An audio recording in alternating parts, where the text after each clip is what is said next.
Are you searching for the best in online black radio?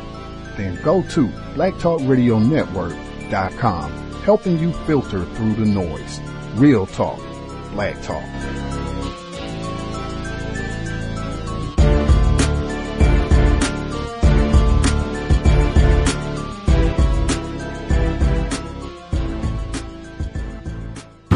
Black race is founded on 2/3 a person, rapings and beatings and suffering that worsens. Black human packages tied up in strings. Black rage can come from all these kinds of things.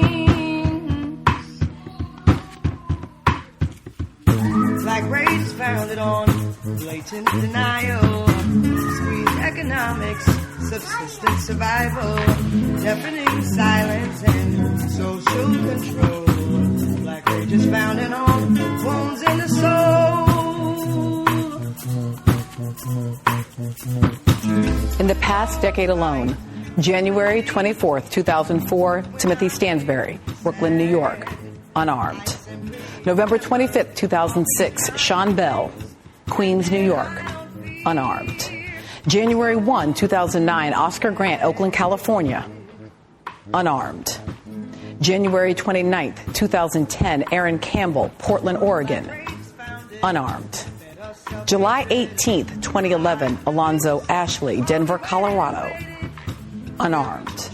March 7th, 2012, Wendell Allen, New Orleans, Louisiana, unarmed. September 14th, 2013, Jonathan Farrell, Charlotte, North Carolina, unarmed. July 17th, 2014, Eric Garner, Staten Island, New York, unarmed.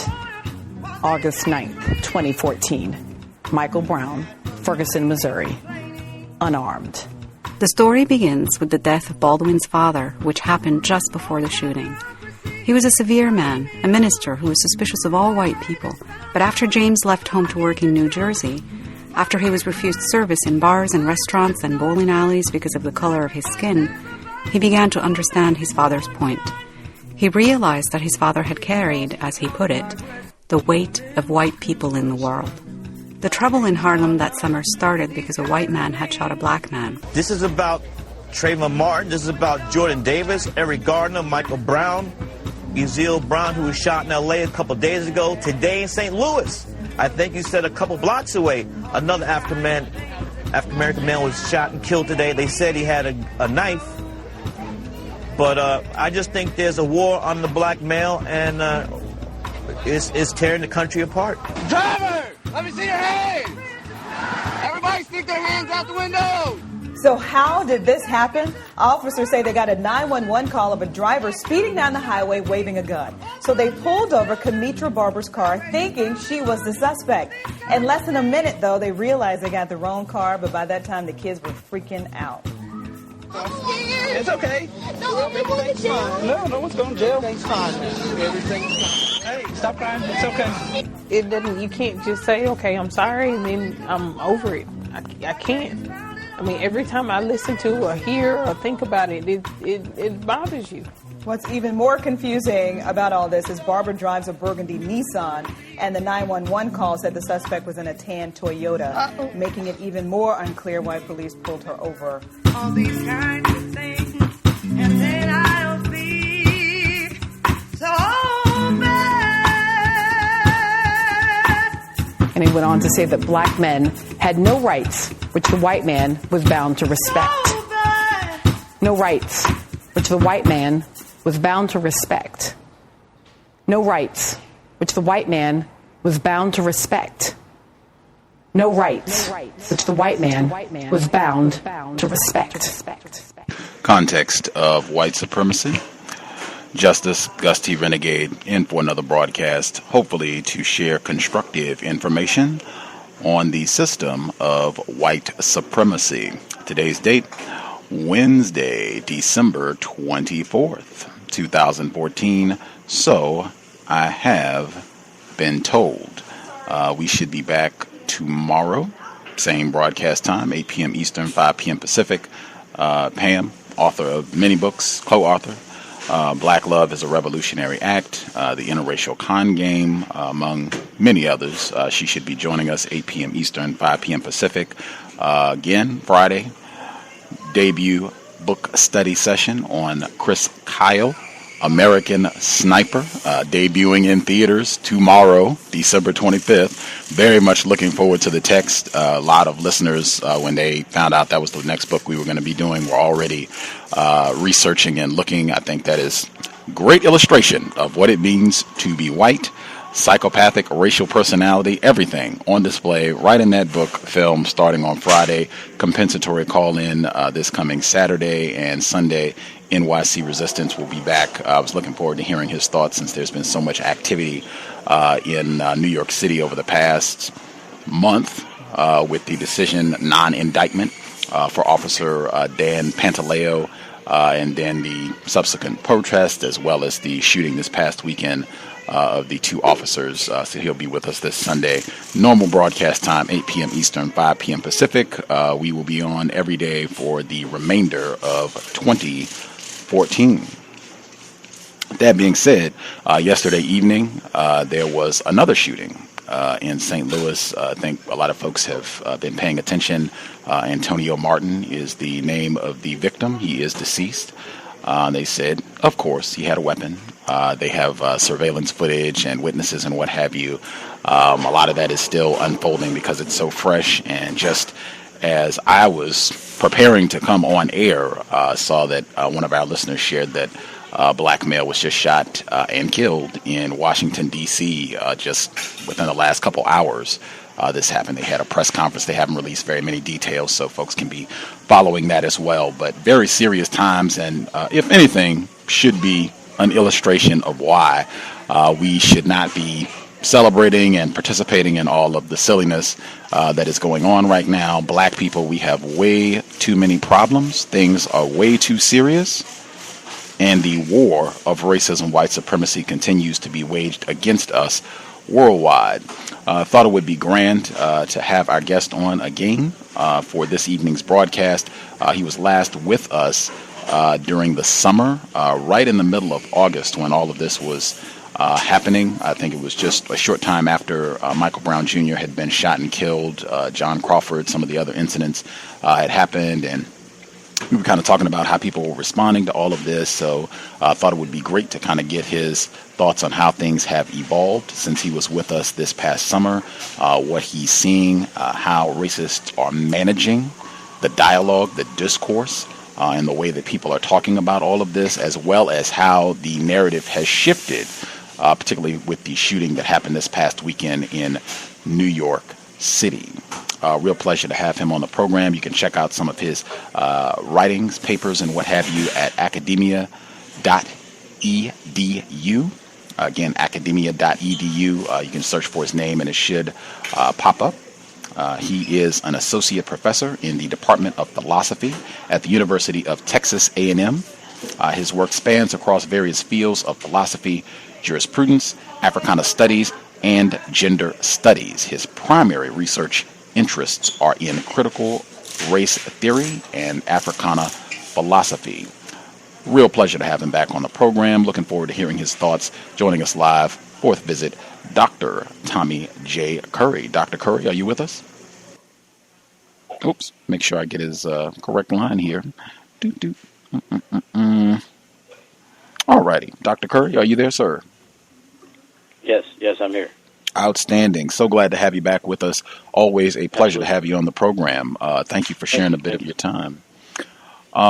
Before we get started, just for listeners, this might be their first time hearing from you. Anything that you think they should know about who you are, the work you do, before we get started? I'm a philosopher by training. I work a lot in anti-black death, critical race theory, what I call the permanence of racism. I take that up from Derek Bell's work.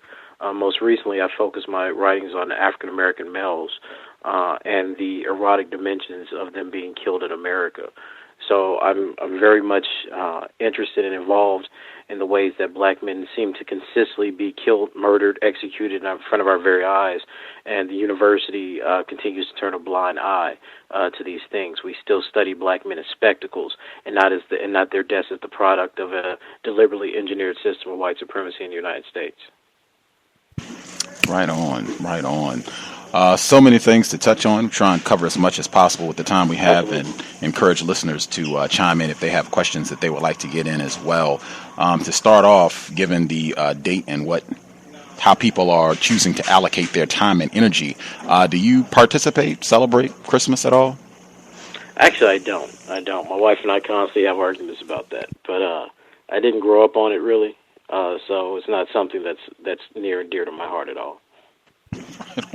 What is the nature of the conversation in your household around Christmas, whether to participate or not?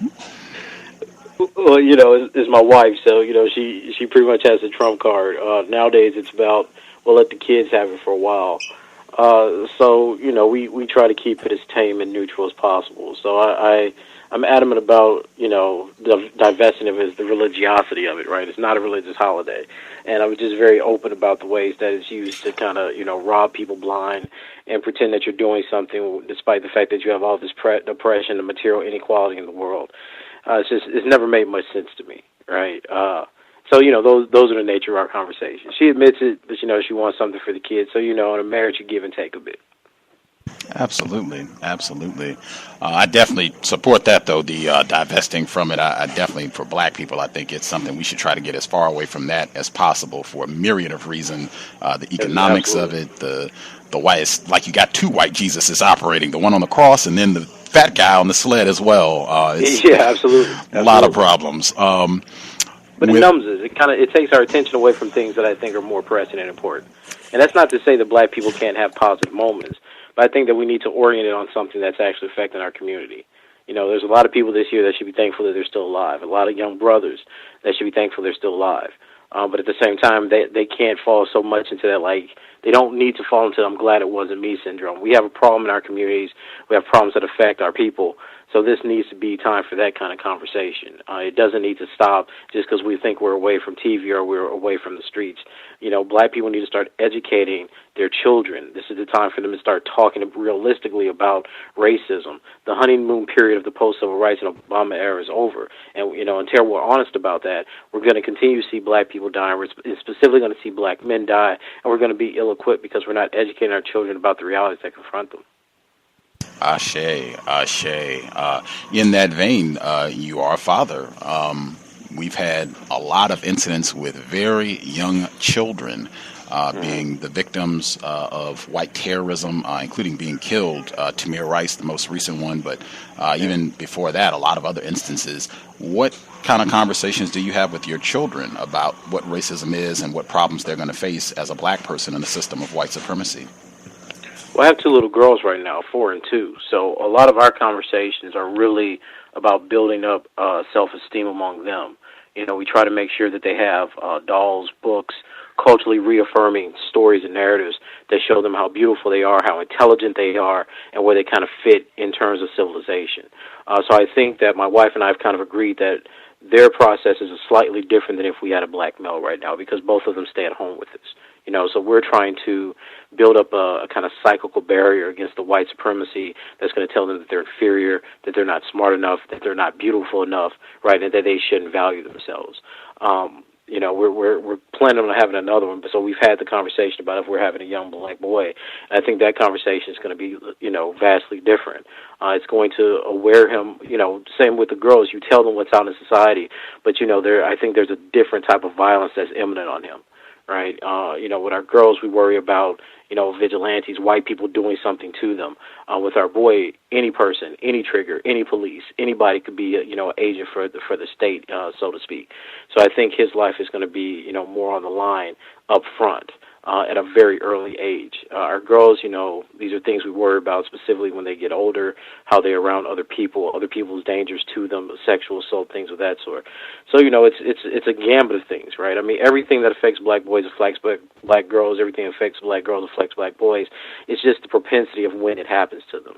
And it's a very tough thing as a father, as a parent, to anticipate when you think these types of things are going to start affecting them. So, we have the conversation. Right now, we haven't talked to them so much about death, but we've certainly had the conversation about the difference between white and black. So, we're trying to slowly ease them into it. Heard that 2 consecutive days from a black parent, the importance of black self-respect, black self-esteem with children. That is imperative. One of your top duties as a parent, to make sure that you're on that on a constant basis. That is one of the main weapons of white supremacy, to make sure that they can erode black self-respect, to make it easier to victimize and terrorize us. I guess I get 2 quick questions. Number one, have you had any pushback in terms of black family members, black friends, saying, hey, wait a minute, you shouldn't be talking about these things with your children, and that's preaching hate? Have you had any pushback? Yeah, I mean, given the work I do, I always get pushback. So I'm very adamant that my children, especially, like I said, I have 2 little girls, man. I mean, both their hair is natural. They're brilliant. They're very strong-minded young women already. You can see their personality. They get it from their mother. So there's a lot of pushback. They come out and they talk about how beautiful they are. They talk about how beautiful black people are. They talk about, the history of how they're proud to be like this black woman, So, yeah, I mean, people push back because that's not the conversation that people usually have with children. They don't expect black people to be proud of themselves. They don't expect black women specifically to have conversations about their visions as a race woman, right? When we talk about conversations today, we want to, ally for things like sex and gender. Well, there's certain things that affect black women specifically, and those are some of the histories and some of the tribulations that my wife has experienced herself.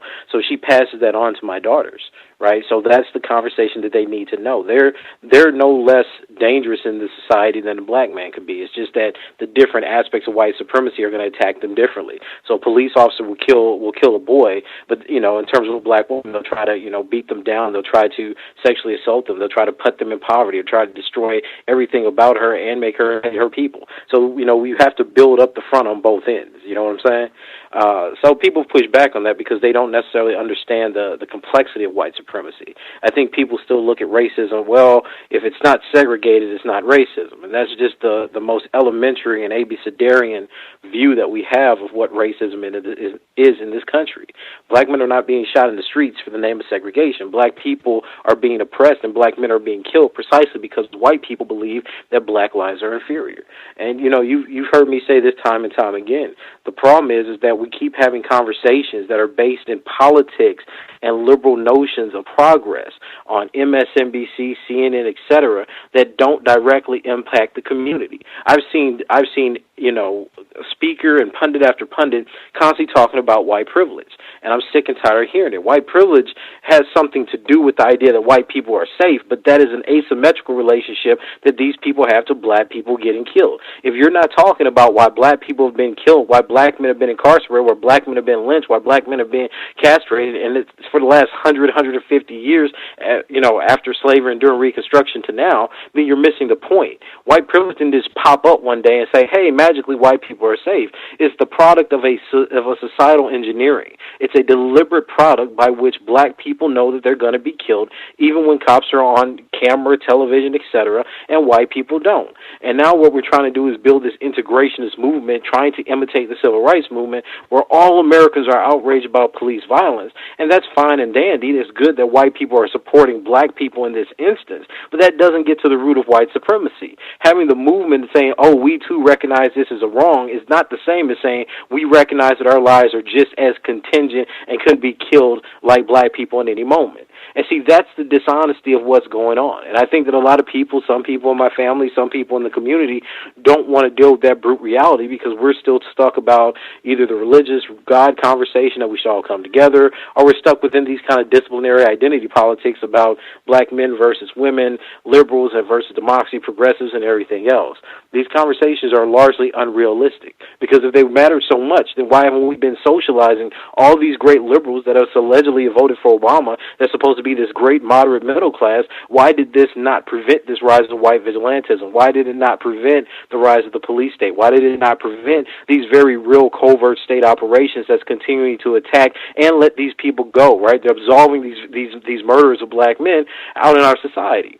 So we have to understand that the way that we analyze the problem, the way that we speak about the problem, the way that we educate people within our own communities very much matters in terms of what people are going to do in the next decade or so in trying to address this. If we create passive people that believe in integrationist type movements, if we think that social movements are going to change militarized states, then we're fooling ourselves. We need people who are very conscious of the material realities that confront us. We need people to know, hey, the police have military weapons now. We need people to know, look, here's how foreign policy, here's how Obama, here's how the next president is going to align certain laws. Here's the risk we have. So we need specific lawyers, doctors, social activists, etc., that are attuned to the actual problems as we confront them, not trying to jump onto a movement based on some made-up hashtag or ideology.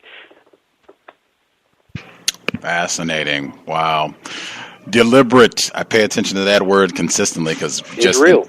Exactly. In my opinion, I just don't hear that enough. I feel like there's a lot of obfuscating and minimizing that white supremacy, racism is deliberate, intentional war against black people, and you see that manifested in all areas of people activity, not just isolated to the police and them shooting down black people, which is a huge problem, but I mean it's manifested everywhere throughout our entire system, throughout the world.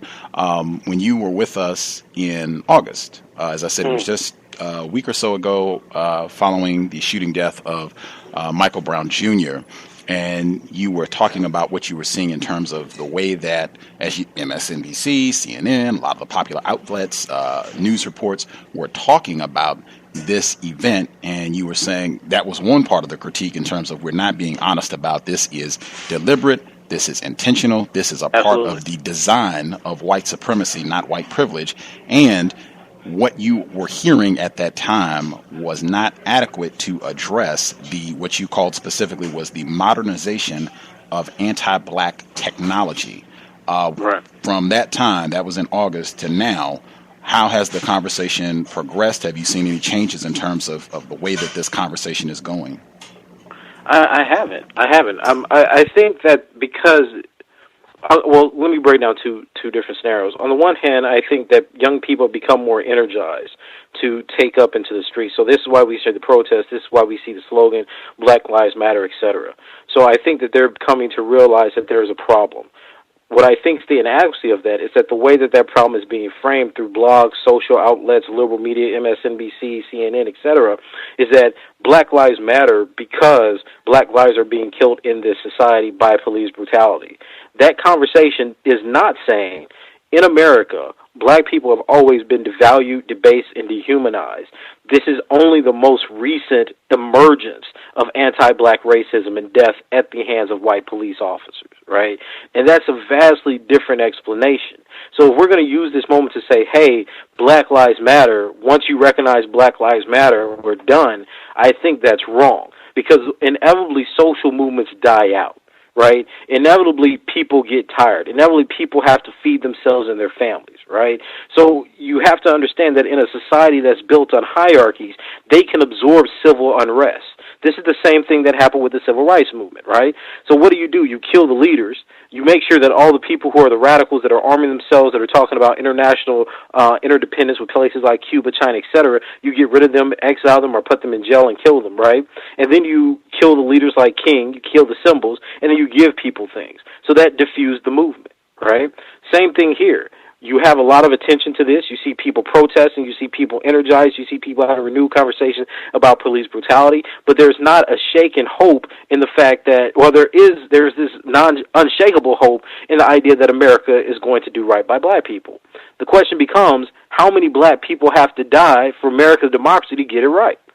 How many times are we going to have to march? Or we're just going to repeat the 1960s and 70s, and this will last for 5-10 years, and they'll put cameras, or they'll do something, and we say it's over? See, this is what I mean when I say that we don't teach people a historical memory of anti-black racism. We have conversations that make Black Death look as spectacles. So now we're going to march for Martin, we're going to march for Akai Gurley, we're marching for Brown, we're marching for Trayvon Martin, we're marching for Jordan Davis, we're marching for Eric Garner, and all these deaths, all these people are gone. And what happens when that rhetoric and when that energy dies down? How is the society going to make amends for that? Because remember, our justice system has acquitted these cops, right? Our justice system is saying that these people are innocent in their eyes. Grand juries are not convicting. So we have to ask ourselves the question, what are we actually calling for? Are we calling for people to recognize that black lives have importance, or are we calling to recognize that the laws, the institutions, the states, the agents of the states are fundamentally anti-black? And that's the type of message that I'm not hearing. I'm not hearing the message that's indicting systems, laws, courts, etc., for protecting people that they know have no right to kill unarmed black men. Right? Right now we're fighting for the spectacle.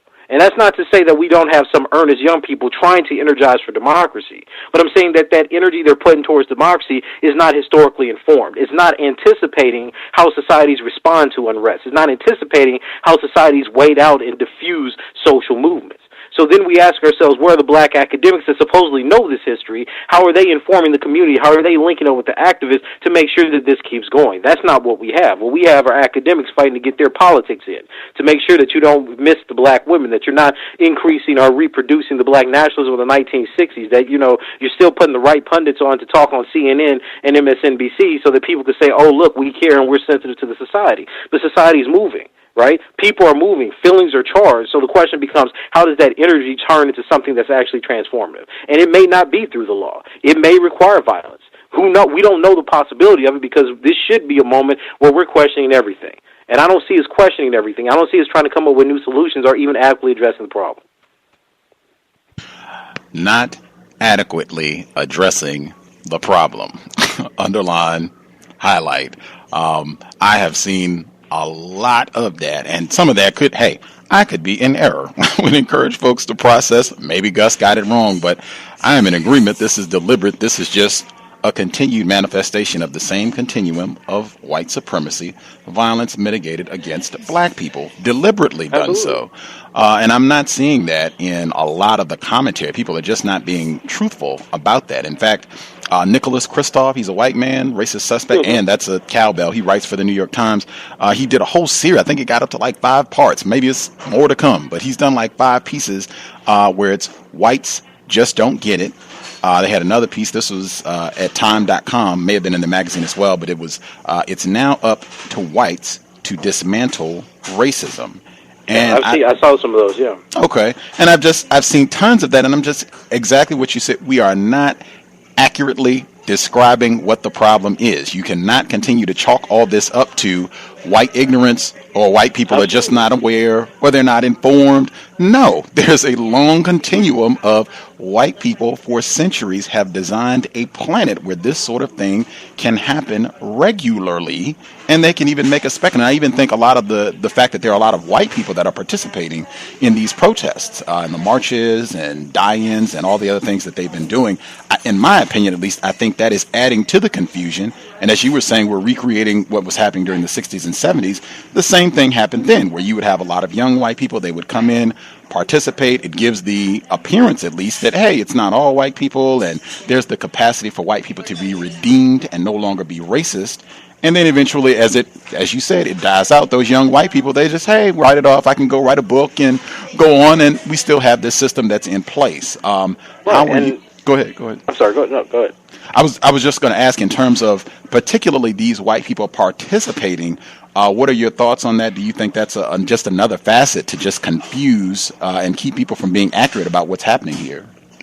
Well, let me give you a brief encounter. So recently, Janice Graham had Tim Wise on Our Common Ground. I was listening to him speak about these issues. I was listening to him talk about Ferguson, talking about Mike Brown, et cetera, right? And he gave a spiel about white privilege and what white people didn't see. And I asked him a very honest question. I was like, well, your analysis seems to assume a type of benevolence on the part of white people. right? And he kind of gave me this broad answer about Derek Bell. I guess he didn't know I wrote on Bell, et cetera, talking about his interest version, et cetera. And I was like, yeah, but there's also a part of Bell that you're not talking about, which is his last book, which says that, look, anything that happens to black people that's good is going to be literally by chance, by the grace of God, because white supremacy is so deliberate and rooted in America, right? I was like, so what is your analysis for the white people who in many ways have a psychoerotic or a homoerotic impulse to kill black men? I was like, how do you address that? Because your conversations about white privilege assume that you can talk to white people, those white people will change, and they'll become members of the anti-racist struggle. But what happens to those white people that black people will seem to encounter on a daily basis that really enjoy oppressing black people and really enjoy seeing black people have to be under them, right? It's like, what do you say about those white people? And then there was just no answers. Like, well, basically, I don't talk to those white people. You see, and I think that's a prime example of what's wrong with what we're doing. See, we assume that white people don't know. We assume that only the white people that are wearing the I Can Breathe shirts and the people saying that they're for Darren Wilson, that those are the only bad white people. That's manifestly false. Because, see, the white people that are doing that are the most visible. But it doesn't mean that a white person can't join the march and then say, look, I'm sure glad the cops don't kill me. See, there's not the same stake no matter how you slice it up. Now, that doesn't mean that, sure, white people should recognize these things are going on. But my point is you shouldn't put the stake in the future of black political change and progress on the consciousness of white people. Now, how many times have we failed at this? Right? So and think about this. So is the job, let's pretend they're right, is the argument that if white people fundamentally become aware of what's happening to black people, that they're going to change all the laws, that they're going to change the whole economic system, that they're going to change all the kind of religious and social historical mythology that deems white people to be the superior race? That just seems highly unlikely. So then we ask ourselves, then what is the type of change that you're envisioning? And that's the only question I've seriously asked people. I see blogs, I see people arguing, I see people talking about, well, this should happen and this should happen. I was like, but what's the mechanism of that happening? Everybody wants to talk. Everybody wants to march. Well, we don't control laws. We don't control economics. We don't own militaries. We don't have enough guns to take white people on. So what's the strategy? Because what happens when these white people, just like we've been seeing, continue to backlash? What happens when these moderate whites who are no longer on our side change their minds? What happens to our movements then? Right? And that's the question that people don't want to ask. Because we don't want to believe, as black people in America, that racism could be so beneficial, so powerful, that it can make even the white people that we think are moderate liberals, right, who are sensitive to race, not want to participate in the anti-racist struggle. But history teaches a very different lesson. It teaches that white liberals will slow down revolt and reform. That this is what King was saying at the beginning of Where Do We Go From Here? At first they supported the movement, but then when it became too radical, they were the ones that was trying to push the brakes on it.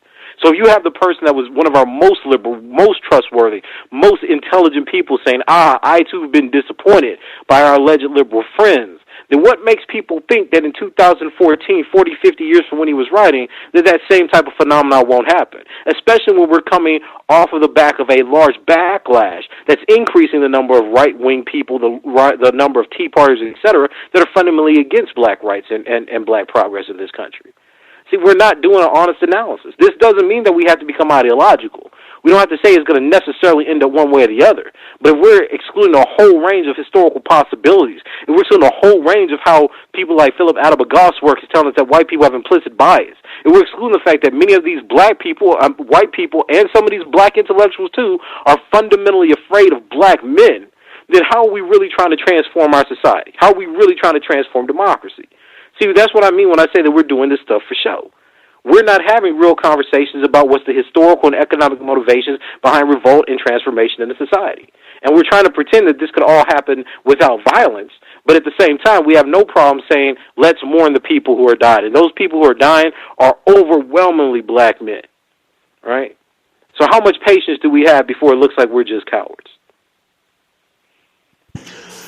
The armed white folks, particularly younger white folks, you mentioned when you were on the program last time, Dr. Todd Couch, we were able to get him on the program.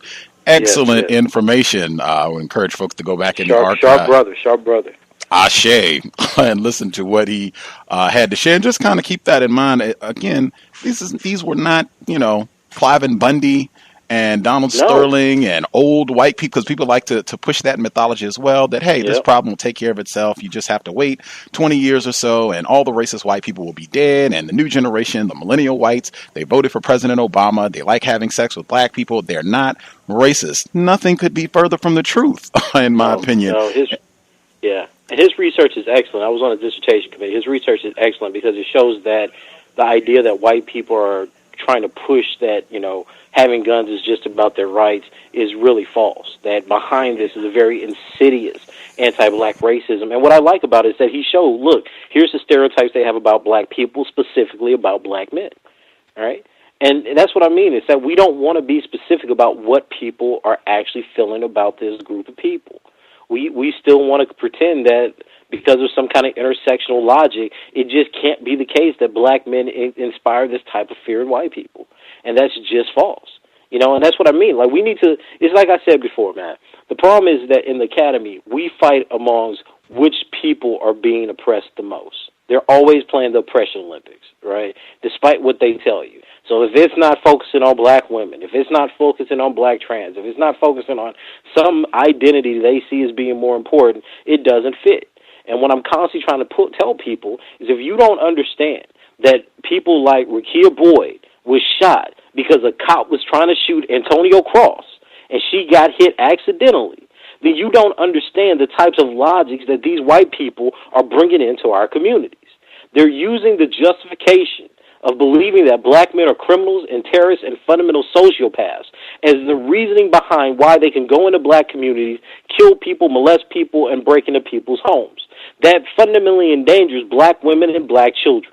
So until we start having that conversation about why we're killing 300 and 400 black men when they're unarmed in this society and keep playing these damn identity politic games, we're missing the material reason that anti-black death still exists. And that's just real. It's not made up. We're not just pretending numbers. We see black men dying. We see black families being assaulted. And we see white cops killing black people and harassing them in the streets daily.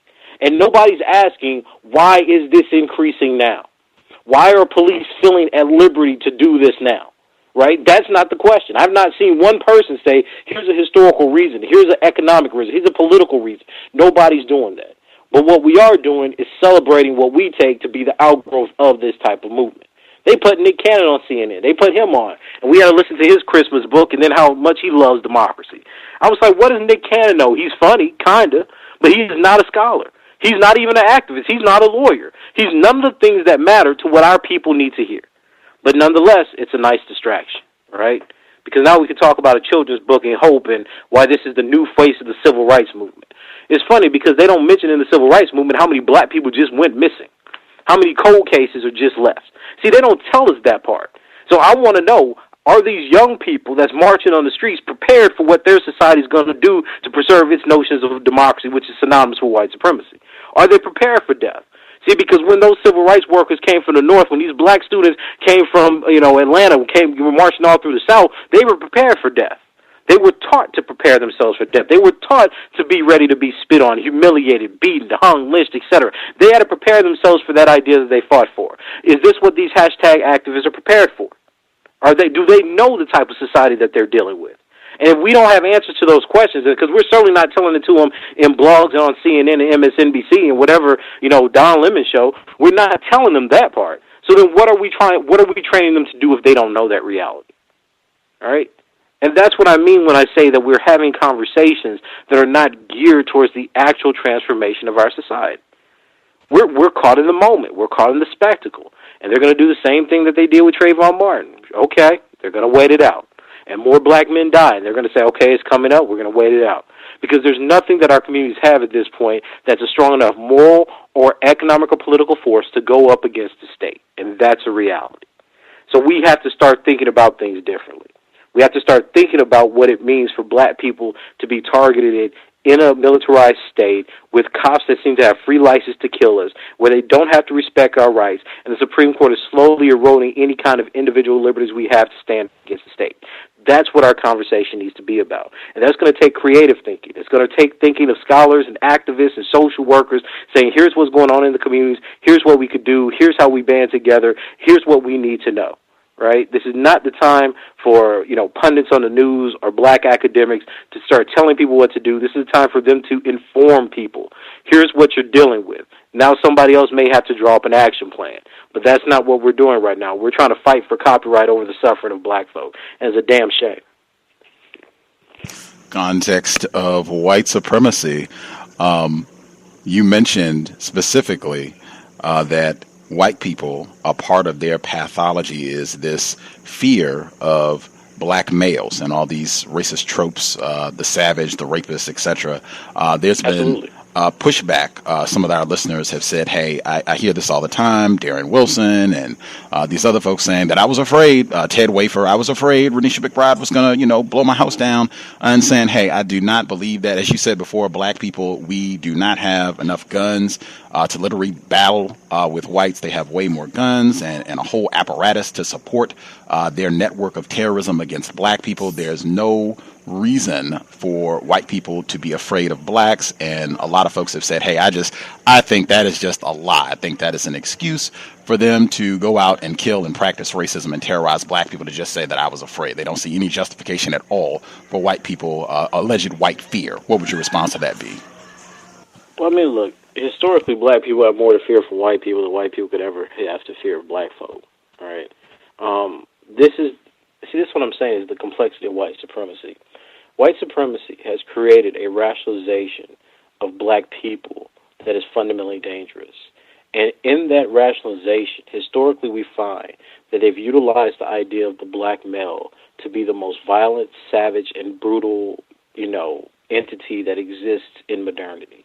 That means that the black male is a rapist, the black male is a murderer, the black male is a criminal, the black male is a child molester, the black male is a deviant, right?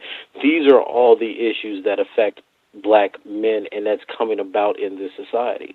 But the things that we don't talk about is how this targets black women. Why do you think they sterilize black women? Because they want to make sure black women don't produce more black males. They want to stop the rise of what they take to be this pathogen. This is why black female reproductive rights are always under attack, always under assault, and they're kept mired in poverty, right? It's a way to justify the fear and then systematically destroy the black community as a whole. But the parts of that we don't talk about is the history of eroticism, where white men have always had these homoerotic fantasies about seeing black men dead. James Baldwin, Richard Wright talk about this at great length, about how white men used to get sexually excited seeing black men lynched, how they used to get sexually excited holding black men's genitalia while they were castrated, while it's dangling from a rope, right? We don't talk about the sexual abuse and eroticism of white women and raping black men and getting them castrated and performing the idea that they're victims of rapists. Like I mentioned Willie McGee before, a black man who was raped by a white woman, but when she was found out by her white husband, claimed that he was the rapist. When we're dealing with black men, we're dealing with subjects that have almost invisible vulnerability, because nobody can believe that black men are raped, molested, castrated, etc., and they only see them as rapists and criminals. So that means that we have a whole aspect of this problem that's not even being talked about, right? Even though Fanon is adamant that it's saying that the white male race is a closet homophobic, right? Homosexual, right? We don't even bring this to the conversation. So we don't talk about how white people in white society actually desire and crave the death of black men. We just want to pretend that it's a misunderstanding. So when you see things like Wafer talking about, I was upset, I was scared, I didn't know what Renisha was going to do, when you see these types of, logics going on, this is what's the product. This is the product, that there's the black boogeyman. And most of that time, those kinds of things are rationalized in terms of the black male body. And that's what I keep telling people, is that the reason that we get all these sisters killed is because they masculinize them. They talk about them in these historical stereotypes that belong to black men, so that people don't empathize with them as women. And this is a very dangerous and dehumanizing aspect of what it means to be a black person in America. Black men are not human. Black women are not women. Hence, they're more like men, and hence not human, right? This is the logic that's constantly playing in our society.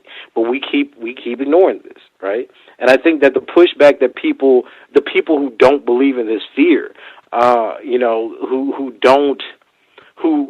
rephrase that. The people who don't understand why white people are using this fear as a rationalization for an excuse for what they're doing are missing the historical point and practices of white supremacy. It doesn't have to be true. It just has to be a rationalization that the system believes that other white people will believe. So if you can make other white people believe that, yes, black men are so superhuman that they were running through bullets, something that's completely ridiculous, it's just enough to activate the implicit bias in the historical memory and fear that white people have of black men, that they've created themselves. It's a figment of their imagination, but it speaks to that kind of paranoia, and that's all they need to acquit. And see, white people and white supremacy knows that because it put it there. It put the myth there that somehow black men's skin is so thick it can run through bullets, right? It's put the myth there that black men are behind every corner and bush waiting to rape white women. It created these myths, so these white police officers and officers of the state already know what the society is going to believe because it's the cultural reification of anti-black racism. They already know what the psychological triggers are. And if black people don't know this, then we'll keep having the same thing. It's white privilege, it's this. No, it's that we have very clear, concrete, foundational beliefs, anxieties, and phobias about black people that are being activated every time this happens. And until we start addressing those and keep pretending that every white person next to us in our movement is our friend and sent by God, our movements are going to fail the same way they did 30, 40 years ago. Right on, right on. I wanted to check because when you were with us in August, you said that you were working on a paper, The Theaters of Racial Genocide. And I was saying, when you mentioned that, I was saying that, at least in my opinion, the pathology of whites is so pervasive that I think for many whites, they enjoy this. I know we talked about this. We happened to be on the air live when they announced the decision in Ferguson that there was not going to be an indictment of Darren Wilson, and it was primetime television. They said that, a whole lot of TV programs and what have you got low ratings that right because everybody had their popcorn to watch what was happening in Ferguson. And I said, this is racial theater, I think, for a lot of whites. We just get to watch and see black people burn their neighborhood down, and maybe they'll get, tear gas, rubber bullets, whatever. This is all fun and games, all on the corpse of a dead black child. Did the paper come out? Did I miss it? Or if it's not? No, it's a chapter in the book. It's a chapter in the book. Okay. Yeah. So I'm hopefully finishing the book up, over the holidays. And that's one of the things is that, I remember I gave a lecture recently and I asked people, I was like, how many times do you switch on YouTube and you see someone getting raped? Or a white woman getting lynched or brutalized? They're like, not very often, that's a different genre. I was like, no, but I mean, how many of you can YouTube black men being shot in the street, spitting up blood? And they're like, well, yeah, you could do that easily. I was like, so then what's the difference in the types of humanity between black men and boys who we have all this video of being shot, we see their dead bodies, we see them spitting up blood. I mean, the most graphic one to me is the brother that skipped fare on the bus and the police shot him. He was literally spitting up blood on the concrete dying, right? We see this on YouTube. You can Google it, right?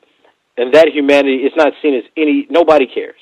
Nobody cares. It's just more YouTube videos, right? But the minute you even hint at a violation of white womanhood, you even hint at sexism or rape, these things become private matters that are about the humanity of people. I mean, think about this. When the fappening happened, we had article after article about how these white women and some black women were debased. This is rape culture. This is X, Y, and Z. This is their privacy regardless, right? How many articles have you seen about questioning the ethics of publicizing the executions of black men in American society? What's the difference? If someone took naked pictures and it was downloaded off a cloud, but we want to respect their humanity, right? Because it became an issue of dehumanization, then don't people who are human beings not deserve the same type of respect when we see their lives being taken? But no, that's just news, right? That's what quality blogs are made of, right? Sharing that, look, that'll give you 5,000 hits if you're the first one to do it, won't it? You see, this is what I'm saying. When we internalize the very types of logics that make us complicit in how people devalue black lives, specifically black male lives. We're having movements on the back of social media, not asking ourselves, what role does the government have in social media? People this is what gets me. We found out that the United States government is not only keeping metadata on our phone calls, but monitoring places like Facebook, Google histories, etc. But then we want to come up and give papers about how this movement's based on Twitter and Facebook. that doesn't seem a little suspicious? That black people in the 1960s and 70s were fighting against government surveillance, and we're holding a movement on things that we know are being under government surveillance? Nobody, that doesn't strike anyone as perhaps is not the most prudent thing to do? But this is the same, but at the same time, we're bragging about how great our movements are, right? See, this is, Gus, the frustration of these types of events is that you have to question not only the mentality of the people doing them, but how do we proceed to actually envision racial justice or progress? Like, I have no problem with young people getting on the streets marching. I support the idea. I think that it's good as long as it comes with concrete demands. But then I ask myself, but what do these people acknowledge is happening while this is going on? Do we really think that Twitter is going to be the stage for the new revolution? Do we really think that Facebook's going to be the stage? Do we think that college students, right, are going to be the ones that lead us into the new millennium of civil rights movements, right? And if the answer to any of those questions are no, then I have to say, well, then what is it about this present movement that has us so enthralled in believing that it's going to make leaps and bounds and changes, right? And I think the big thing when you got with Darren Wilson is where he even said, look, people are protesting, do that. So you had an officer of the state say, keep protesting. We got you on lock, right? Keep expressing your emotions. But here's what the courts and the laws already decided. So how threatening can we be? And I got my $500,000 and how much ever he got for the interview. So yeah, have a blast. Oh yeah, he got $1 million. Yeah, he made enough money killing that black boy. He made enough money killing Michael Brown that he stopped being a police officer. Absolutely. And that's what I'm saying. See, that's what I mean, is that it's worth more to kill a black man, go on the street and say that you're a public service official, that you've done the world a service, get paid by other white folk. And you remember I said this a while back when we were talking about Trayvon Martin. I was like, the problem is that when you kill black men, you get white people donating to finance that murder. And see, that's something else that people are just starting to talk about. And I was, and it's just frustrating. You see the pattern. These are reward systems that people are killing black men. Other white people endorse it. They're paying them, and they're off the scene, right? We haven't heard about George Zimmerman in a while, right? We haven't heard about Jordan Davis in a while, because now what we're doing is we're focusing on cops. We're going to ignore white vigilantes, and we're focusing on cops. See, and that's what I mean. It's like we can only focus on one thing at one time. Nobody said, hey, why is it that in the last 3 or 4 years we have an increase in white vigilantism and an increase in police violence? Nobody said, why is it that we have a decrease in economics and an increase in white agitation and aversion to black people? We've seen a decrease in economics, we get an increased white backlash. We see a decrease of economics and we see black people being criminalized because even black people are poor now. See, these are the material questions of white supremacy that we need to ask ourselves, right? But that's not what we're doing. We're sharing hashtags and we're telling people they need to focus on progressive politics and shit and not pay attention to what's happening to black people on the ground. Because I guarantee you, this is not just going to affect black people now. This is going to affect the perceptions that white people have of black people, and it's going to affect us in the next decade and decades after that. Because what's happening now is you have white people whose racist stereotypes are being reified, right, in these kind of court justifications.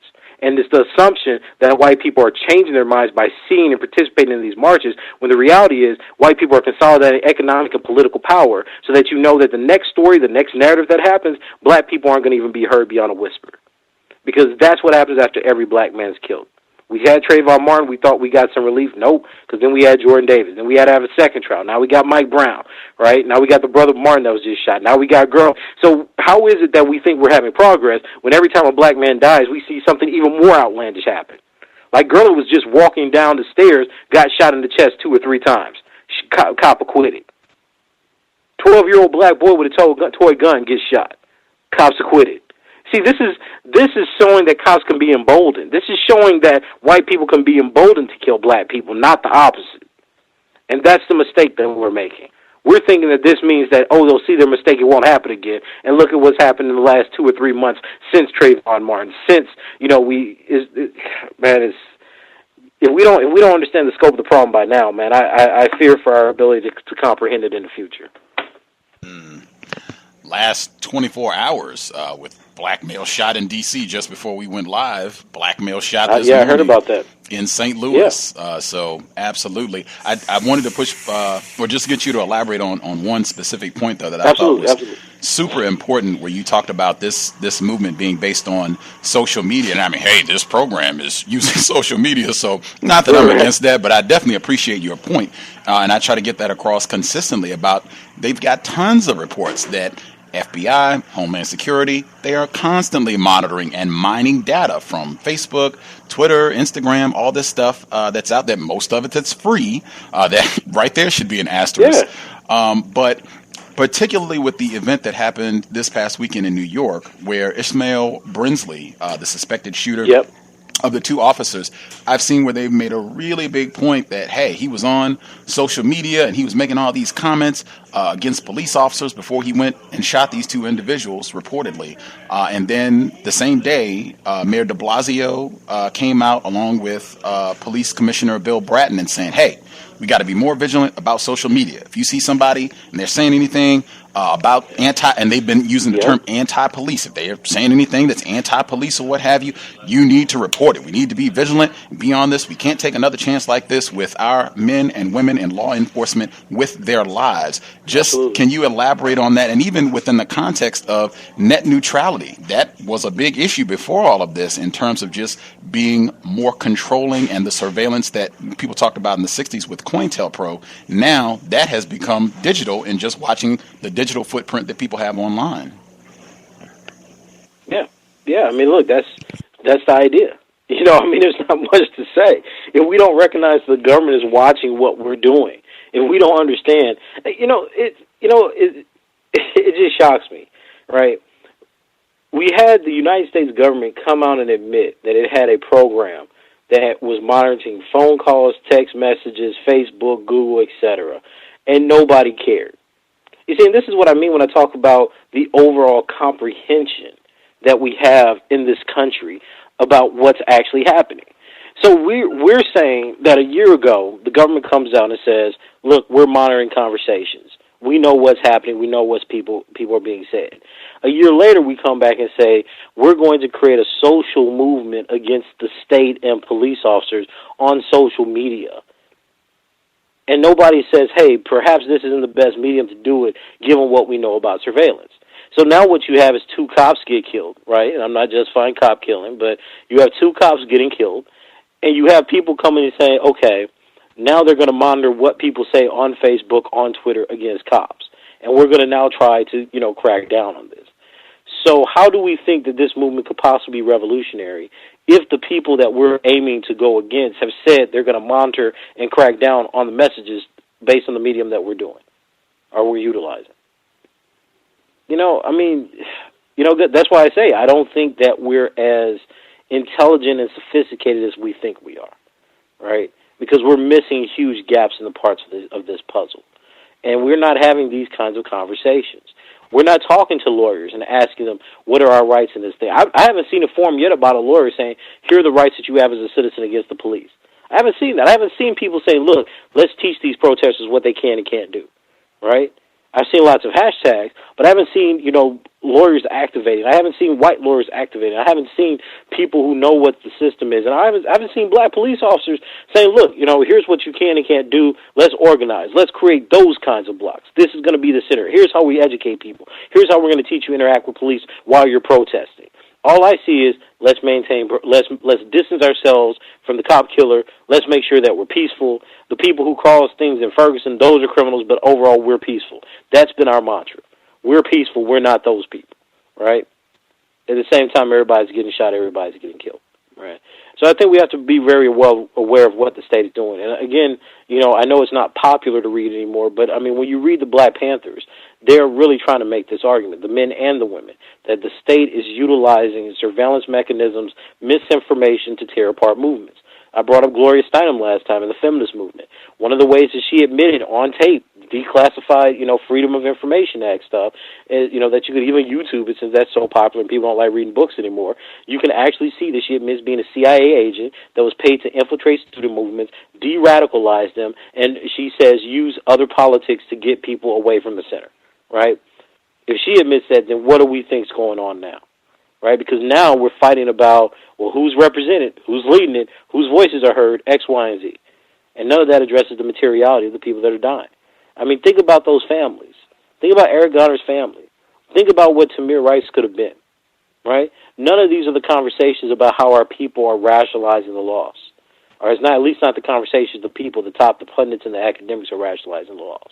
But that's a very much felt feeling for his mother, for his father, and for his community, right?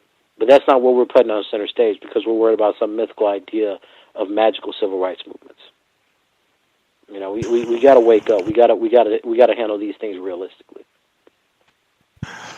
Context of White Supremacy. Again, our guest, Dr. Tommy J. Curry.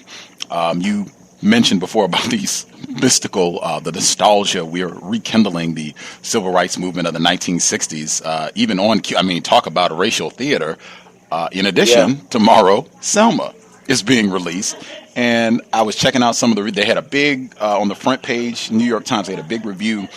Some actually two. They had an editorial and they had a different column on it as well.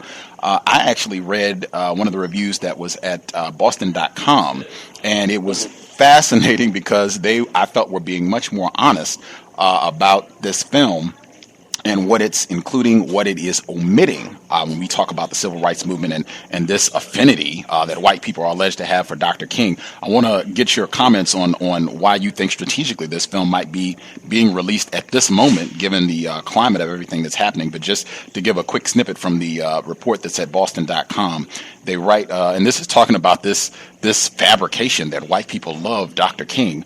They write in the 1960s, Gallup asked Americans to rate Dr. King. If they held a favorable view, they were asked to assign him a rating between +1 and +5, and if their view was unfavorable, rate him between -1 to -5. In 1963, 37% of Americans polled had an unfavorable rating of Dr. King. By 1965, it had jumped to 46%, and in 1966, 63% of Americans had an unfavorable view, with 44% holding a highly unfavorable view of a man who led nonviolent protests in favor of access to basic American and human rights. Your thoughts on why this film is being released now? It's one of those things, man. I don't know if it's intentional, but I think that it, from a marketing standpoint, it certainly feeds into what this generation is feeling like they're doing. He's the icon that many of these young people are utilizing in their revolts against white supremacy, racism, and police brutality, right? So I think that it links up nicely with the moment of history. But to me, that's an economic issue. In terms of the actual philosophy of King, I haven't seen it. I was going to go see it, so after I see it, I'll have a better view of how she actually depicts King. But I'll put it this way. I don't think that the real King is going to come through in that film. I remember watching one of her views, her things on tennis. She did something on 9 for 9 about Title IX and women fighting for equal rights in tennis, etc. And I remember, I actually posted on Twitter and she retweeted that, I think she misses a huge part of racism in tennis. It was a story about sexual discrimination in tennis, but he didn't talk about any of the racism in it, right? It was like, Venus and Serena are great because they became the voices of these white women. I was like, yeah, but you don't talk about how all the white women hated them when they first came out. You don't talk about how all the white women hated Richard. And, there's a lot of history, that was missed there. So I'm curious to see if this reproduces it. I'm hopeful that perhaps she puts a critical view on it that actually talks about white supremacy, his theories about economic imperialism, the actual work he did. Like, highlight the fact that he had a PhD. Highlight the fact that the man was well-read, and he was having real conversations about what he saw as being the shortfallings of American democracy and really the depravity of the white soul. But most of the time we don't get that. So, I'll wait and see and then kind of give a more honest evaluation afterwards. Right on. Spoiler alert from that Boston.com. I don't know about the representation of Dr. King, but the Boston.com review, Selma and America's Convenient MLK Myth, they focus on the representation of white people and it got an F. They said that you got all of these wonderful white people who are well-meaning, and they really like King, and they really want to see the end of racism, and they totally omit all of the hate mail that he got, where he was nothing but a no-good communist, dirty nigger, and everything. All of that just gets conveniently washed. Yeah, see, look, and this is what I mean when I say that there's always an economic aspect to what we say and do. And, the thing that honestly, Gus, that disappoints me the most is that should be the exact opposite for black academics. Like, the idea of black people that got tenure was that you can say what you want and it can't affect your livelihood, right? You can tell the truth and you still have food to put on your table. That was the idea behind black people getting tenure.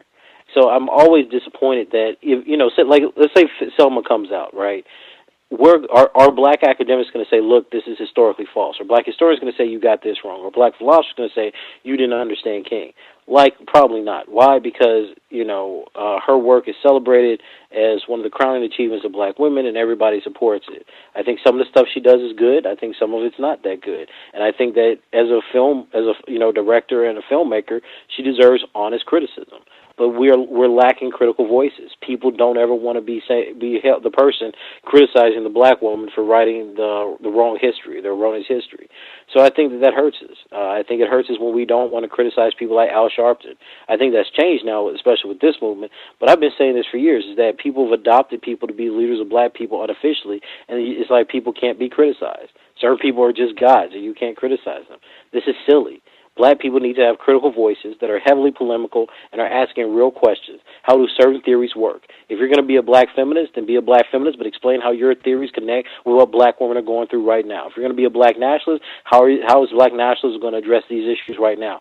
People need to start connecting whatever their beliefs are with the actual conditions of black people. And until we start having real conversations about that, be it our filmmakers, be it our directors, be it our comedians, be it our news anchors, etc., then we're not going to get anywhere, because those people are going to still be fed, stories from the White House, or fed from the Obama administration, or fed from whoever else is going to give them a paycheck on any given day. Black people's morality and their lives are not for sale. And until black people who are living, right, until part of this Black Lives Matter thing people keep hashtagging is that recognition, then we're not going to get anywhere. And we're going to see the same thing happen in the same cycle of violence over and over again, because you're sending people blind into conditions that we already know the outcome of. Just to connect some of the things that you've been sharing with us this evening, you mentioned the Williams sisters, Venus, Serena. Number one, they did a tour in Nigeria. This was right at the end of 2012. They were promoting tennis and all that, but in their conversation, they said, our greatest opponent has been racism. Now, they reported this in the BBC, LA Times, New York Times, that they were in Nigeria. All of the mainstream news outlets omitted that they said our greatest opponent has been racism. I had to read that in the Nigerian Times, and I reposted it and let people know, because I thought that was, wow, to get them to make such a statement. No, I follow tennis closely. One of the times when Venus made the comment for the first time she felt like an American, when people were actually cheering for her, I think it was the U.S. Open a year or two ago, right? It turned into like a Davis Cup match, and she was so happy, and all the white people in America, lost their minds, because they're like, what do you mean that she's not an American? They've spoken about racism before, but they're never depicted in that way. And then, and again, we don't criticize them. I'm very critical of the Williams sisters, because I think they come from a lineage of black tennis professionals, like the Washingtons, like their father, that knew and were trying to confront racism. But all those angry black men that have been teaching black women and black men tennis for the last 20 or 30 years, getting them past the USTA, getting them into college, etc., are erased. We just pretend that they woke up one morning, we got Venus and Serena Williams. Nobody thought about it. Nobody taught them X, Y, and Z, right? So I think that, that's the big part, is that they eliminate the history of racism in tennis. Another part is we don't talk about the racism that exists in tennis now. Again, we focus on the spectacle, Venus and Serena Williams, and we don't focus on why there's only Venus and Serena Williams, right? And even when they tell us racism is the biggest problem, like, but they don't mean that. They both date white men. One was dating a married white guy, whatever the case may be. So we don't take them seriously. So that's always de-emphasized. And then what we do emphasize is, but they're for women's rights, because that's cool right now. So they're trying to help multimillionaires make even more millions, right? And that's the groundbreaking achievement that they're remembered for. So again, man, it's propaganda. If you don't read about your people and you don't read what's actually going on, or you don't take the time to investigate the history of tenants, then of course you won't know. And then you'll just create and follow what people give you. But you're right. I mean, I remember when they were in Africa. I remember when the BBC did this thing on them. There's this pundit that really likes them in the UK. Constantly does stories about how they're treated in America and how people don't support them and how they're treated and not really, celebrated and fed cup, and always said that they're not serious and don't have patriotism. But this has been conversations that have been going on for over a decade now, though. The other aspect of that point I was going to get, I think this just happened in November. I know we just read Richard Williams' Black and White, The Way I See It, where he is very candid about white supremacy and the terrorism that he experienced throughout his life. But we were right at the end. I think it was the last session that we did in wrapping the book up, where this white guy in Russia calls them males, masculinizing black females. Going to your point earlier. That's my point. Yeah. No, you're absolutely right. Yeah, I remember that. But man, if you ever hang out on the tennis blogs, tennis talk, any of these places, it's a study in white supremacy and racism, right? When you talk about people like Monfils, he's a clown, he's a fool, he's a jester. You talk about the Williams sisters, they're apes, they're monkeys, they're males, they're on steroids, they have penises. I mean, these are the same stereotypes that people use to dehumanize black people across the board. And and I look at these things largely because I care about tennis, and I was planning on writing an article about this. But this is the type of stuff that I'm talking about. We're not honest about the ways that white people think about black people. We want to use phrases like privilege or implicit bias instead of saying, look, white people conceptualize black people as animals. White people think black men are boogeymen. They think of them as mythical, terroristic creatures.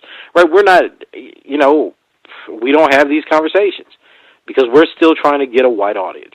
Right? That's the only reason this privileged discourse is taken off. We're trying to get white people to talk about racism, and it's easier to say, look, you have privilege, why don't you give those up, than say, look, you're a racist that's hell-bent on the destruction of black people either directly or indirectly. Right?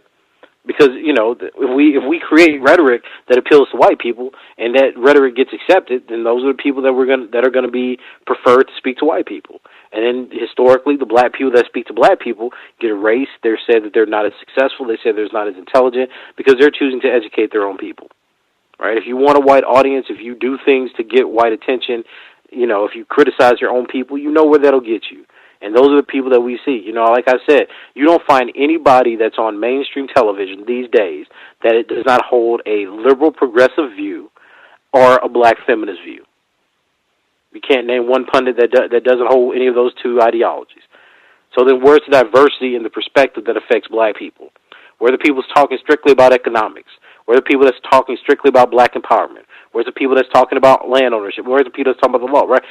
That doesn't exist because everybody's the same mold. Everybody agrees, right? And then when you don't agree, those people become bad people. So Cornel West and Tavis are bad people because they criticize Melissa Harris Perry and they go against Obama, right? So they're bad people. It's not that they have two reasoned aspects of disagreement, right? They're just morally flawed people, right? So that's what happens to us.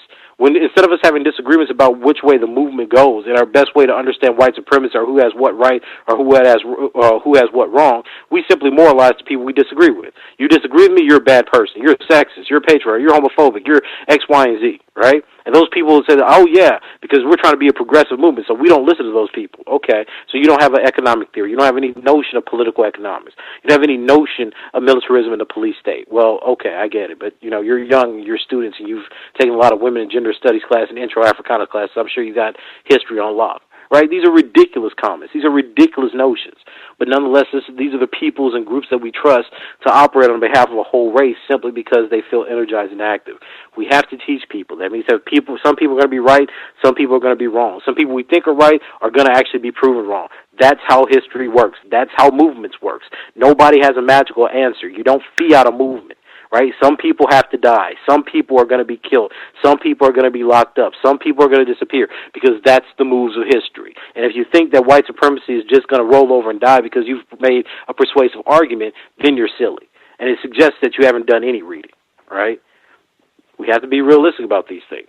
And that's not the direction that we're pushing people at this day and time. I will encourage, if folks have questions they would like to ask Dr. Curry, the number to chime in, 760-569-7676, and the code is 564-943#. Press star 6 if you have a question for Dr. Curry. You can tear yourself away from the Santa tracker for 5 minutes. You can get your question in and then go back to all the silliness that's going on. I definitely wanted to make sure I shared a spot just to get your comments. I'd heard so much commentary about Ismail Brinsley, the suspected shooter in New York over this past weekend, black male. Before I even start with that, he is accused also of having shot his black girlfriend, Shanika Thompson, before he went to New York to do all that. If that is accurate, as said on my blog, that should be widely condemned. We should be focusing all of our attention on racist man, racist woman, racist child, not shoot. I mean, that is horrendous if he actually did that. That being said, I heard a lot of people, Kareem Abdul-Jabbar, I think even some of the other folks who wrote columns and did interviews were saying that this guy is crazy for going after these police officers. And not that I'm saying you have to celebrate what he did at all. I gave my comments on that. I have definitely have some concerns about what took place. But to label a black person crazy for resorting to counter violence in a system that is designed to mete out astronomical amounts of violence against black males, black children, black females on a constant basis with impunity. Right. I have a huge problem with that. And I agree. I looked at your post, fantastic article. In fact, you can get the double. You did a segment with Rob Redding. It's Dr. Tommy Curry on Christopher Dorner, Jordan Davis, Trayvon Martin, and the need for anti-ethics. I think goes right to what I want to ask you about. And then also you did a paper. It's The Fortune of Wells, Ida B. Wells Barnett's use of T. Thomas Fortune's philosophy of social agitation as a prolegomena to militant civil rights activism. You can download it. It's at academia.edu. I'll link it if folks are interested, if you want to check it out and what have you. Great piece of writing. And man, Ida B. Wells, woo, she is an all-star. But just to read quickly to get to the segment that I want to touch on how I think this relates to Mr. Brinsley over this past weekend, you write, unlike Fortune, Wells Barnett was still committed to the use of violence against white supremacy throughout the 1890s. Wells Barnett was adamant that blacks should use violence and retaliate not only against white lynchers, but white communities that allow lynching to happen. In an 1891 editorial, Wells Barnett stated, "The Jackson, Mississippi Tribune and Sun and the Memphis, Tennessee Daily Commercial Appeal are squirming in great shape over the outspoken sentiment of the Memphis Free Speech, commending the retaliatory measures adopted by the Afro-Americans of Georgetown, Kentucky, in revenge for the lynching of one of its members. The Sun insists that the people of Memphis should proceed to muzzle the free speech, and the commercial appeal drops into philosophy and declares that two wrongs do not make a right, and that while white people should stick to the law, if they do not do so, the blacks can hope for nothing but extermination if they attempt to defend themselves. This is a cowardly argument. Fundamentally, men have an inherent right to defend themselves when lawful authority refuses to do it for them, and when a whole community makes itself responsible for a crime, it should be held responsible. The way to prevent retaliation is to prevent lynching. Human nature is human nature."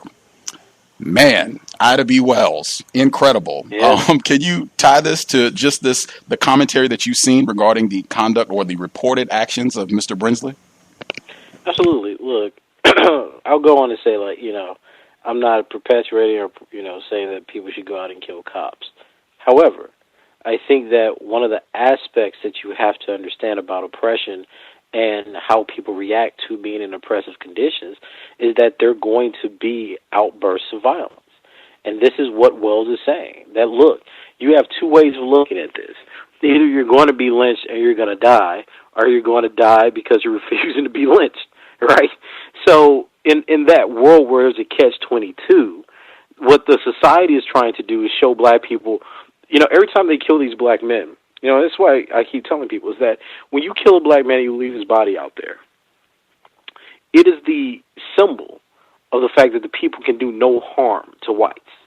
So if you fundamentally believe, right, that black men are the strongest, that they're the fastest, that they're, this racist mythology that makes them superhuman, but you can show that they can be killed by white men, then it shows the whole community that they can do nothing to harm you, that you have no power against the gun, that you have no power against white courts.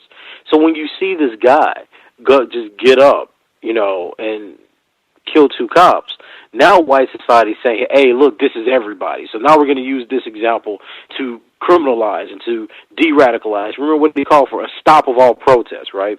And Kareem Abdul-Jabbar says, well, look, we don't condemn this, but let's not mistake it. This is not an attack on cops, right? This is not like black people are going around shooting cops. This is one crazy individual. What's happening is cops are going around shooting the black community, so you can't try to tie the two things. I think Wells' response is trying to say something a little different. Wells is saying that, look, what you're doing is creating a situation where black people can only expect death.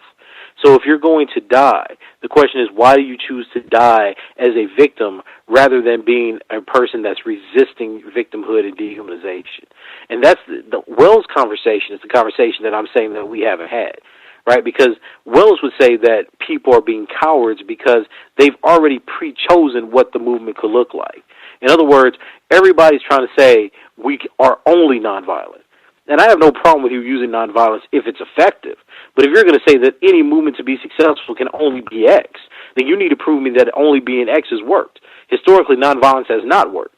So that's why I say that we need to talk about other strategies. They don't have to necessarily be violent if people don't want to take up arms or that's not what the groups, communities want to do.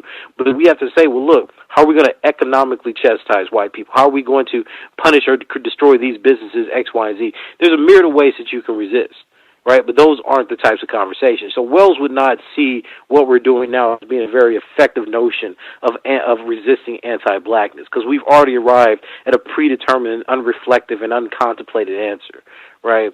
However, one of the motivations that Wells was trying to get people to see is that lynching happened because of the mythology they had specifically about black men and economics.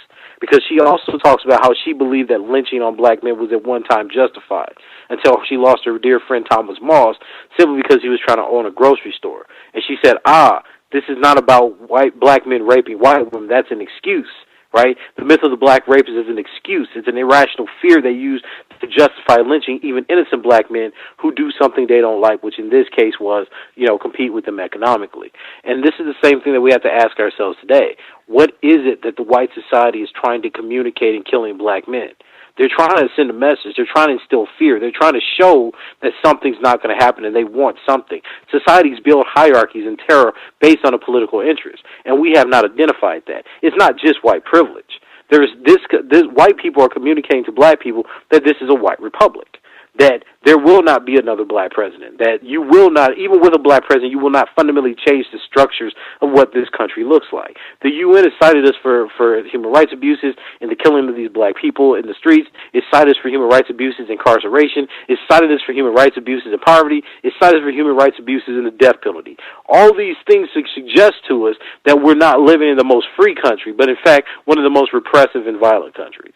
But because we can't get empire through our heads, we are buying into the same kind of binary. Oh, well, he's just a crazy black man. We need to distance ourselves to preserve the nonviolent and the peaceful image of the movement, and we can just dismiss him. Let's just say he's crazy.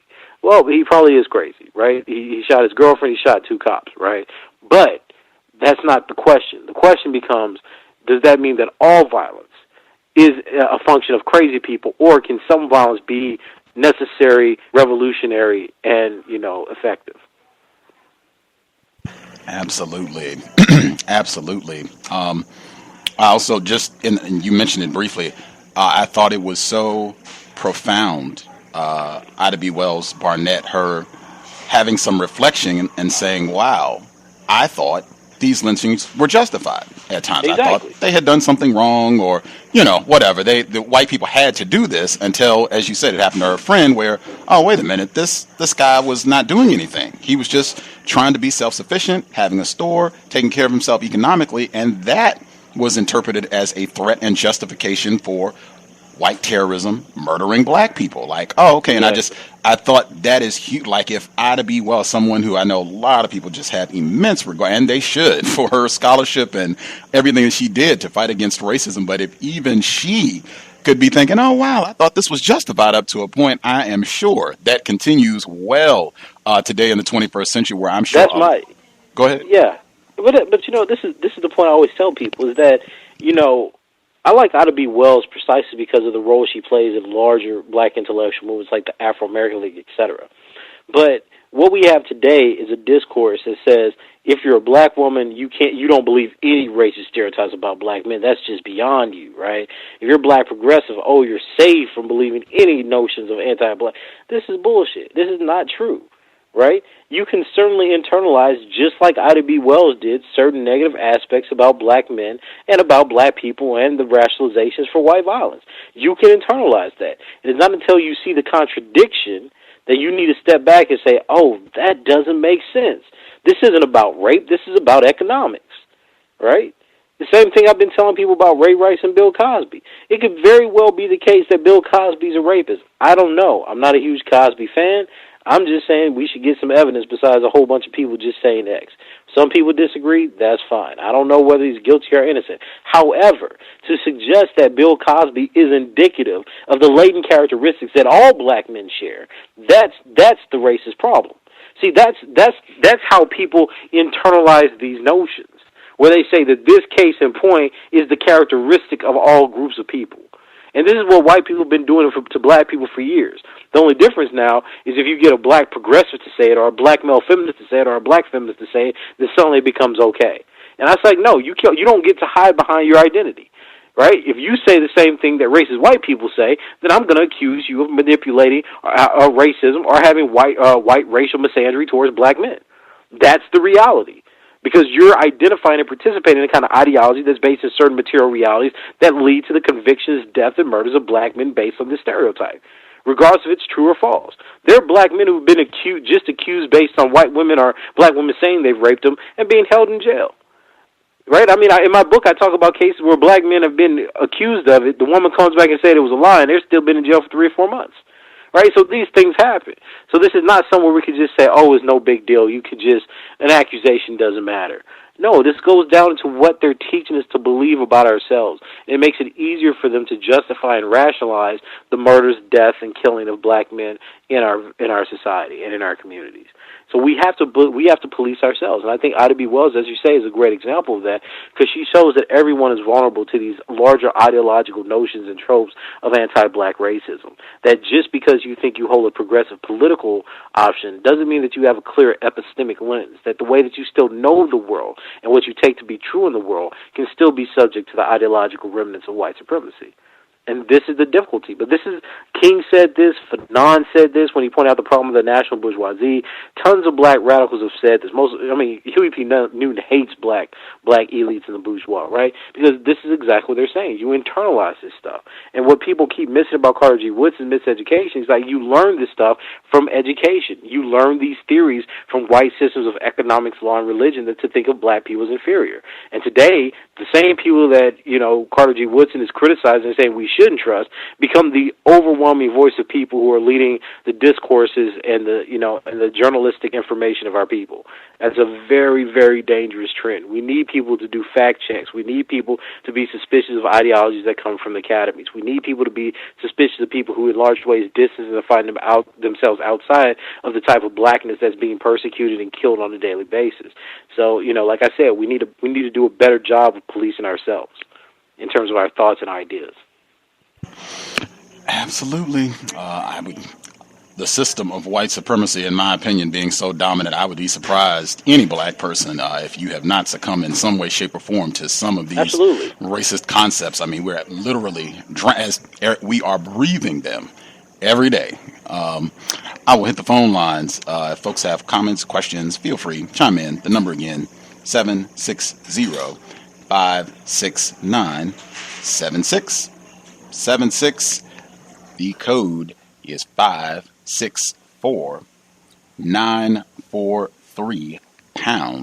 Press star 6 if you have questions. We'll just go right down the line. Before I get the phone line, I will read one more segment from your essay where you were quoting some of the writings of Ida B. Wells. Fantastic. Definitely put that on your reading list to check out some of her scholarship. But she writes, a Winchester rifle should have a place of honor in every black home, and it should be used for that protection which the law refuses to give. When the white man, who is always the aggressor, knows he runs a great risk of biting the dust every time his Afro-American victim does, he will have great respect for Afro-American life. The more the African-American yields and cringes and begs, the more he has to do so, the more he is insulted, outraged, and lynched. Ida B. Wells, Barnett.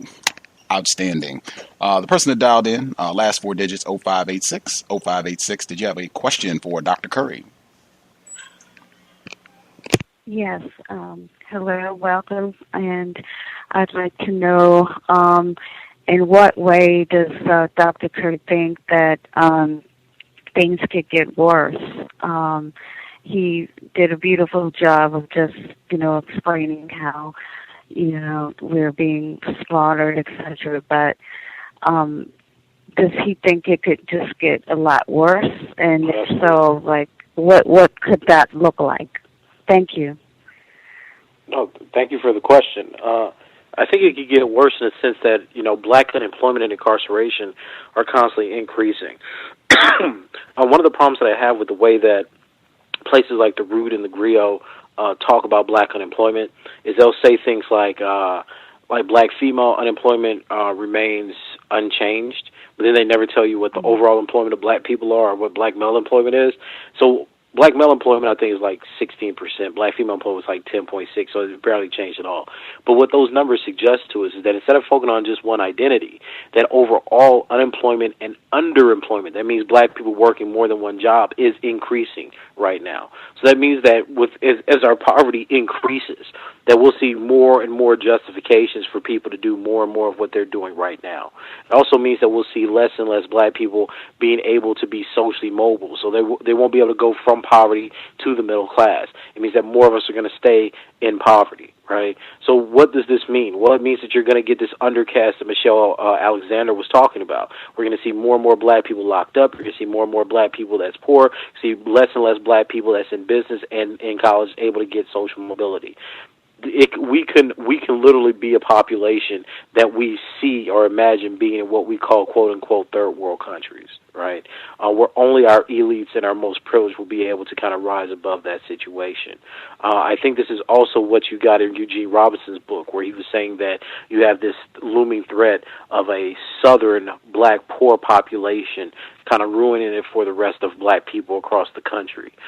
So I think that the perception is, as more black people become poorer, more people are going to think of black people as being more criminal. You're going to see more Fergusons. You're going to see more Eric Gardners. You're going to see a higher prison, more people in the industrial complex. What that means for us politically is the small gains that we have are going to be erased, because now the society as a whole has a justification for specifically monitoring black people.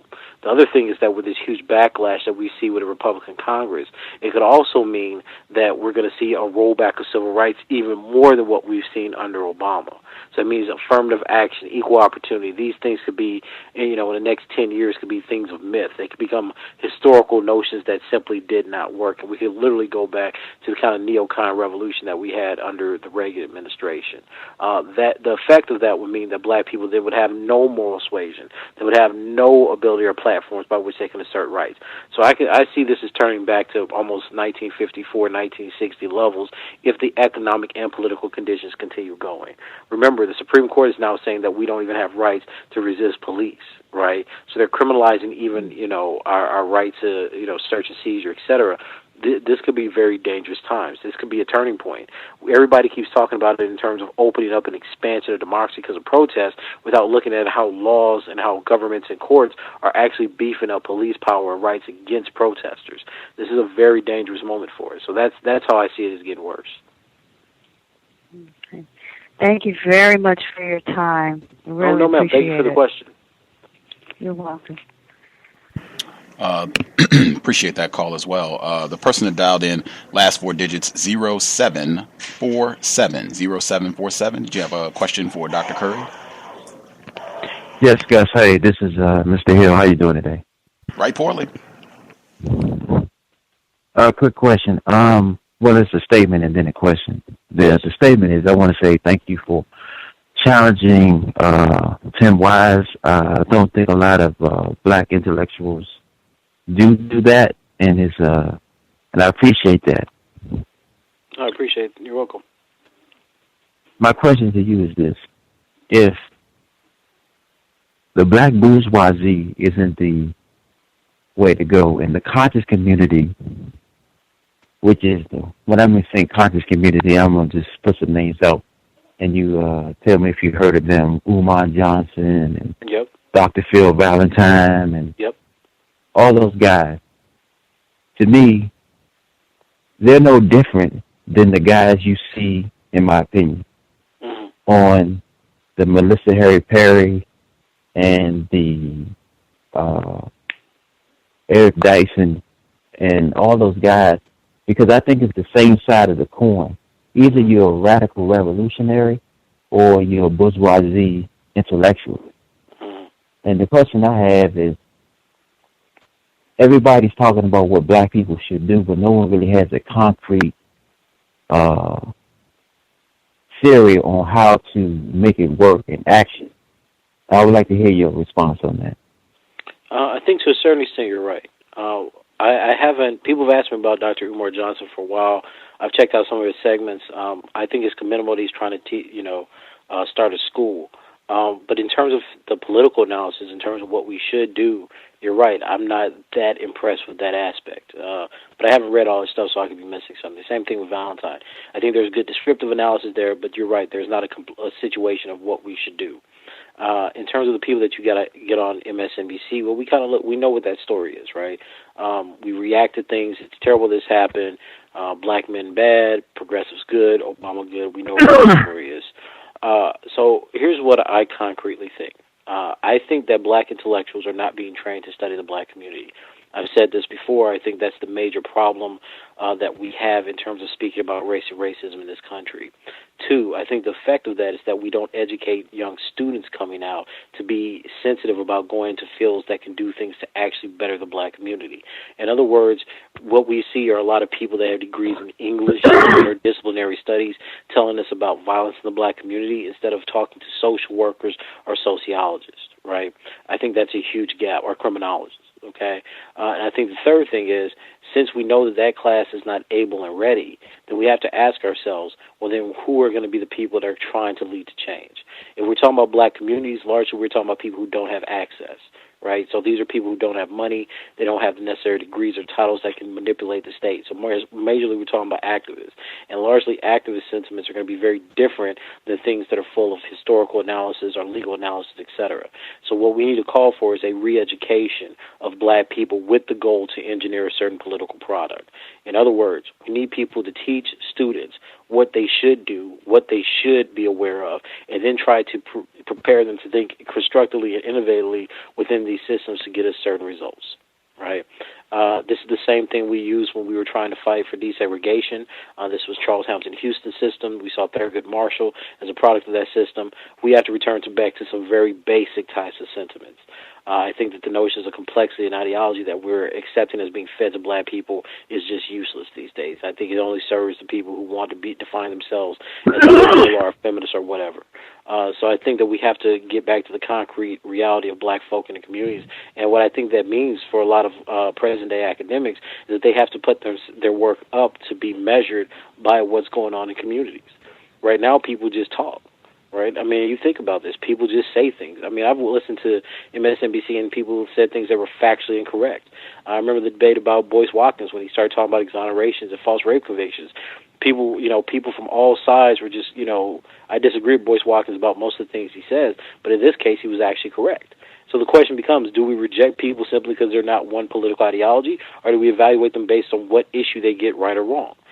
So I think that we have to overall, holistically change academics and the ways that communities participate in forming knowledge in politics. And that's not a pie-in-the-sky thing. That's a very real daily type of activity. So we have to actually go educate people. We have to have black teachers teaching children. We have to build up networks saying, we need to do this or that. And we need lawyers to come in and say, look, here's how we protect ourselves. Here's the protections you have. This has to be a coordinated effort. But, this is just not where black people are at this point in time, unfortunately. Right, and that's the sad part about it, is that we had much better networks 40, 50 years ago in terms of how we educated people and how we embraced multiple viewpoints and debates about where we should do and where we should go. And it wasn't all elitists. It was happening on college campuses with kids and students and adults and faculty that had a stake in where black people were actually going to be in the next 10, 15 years.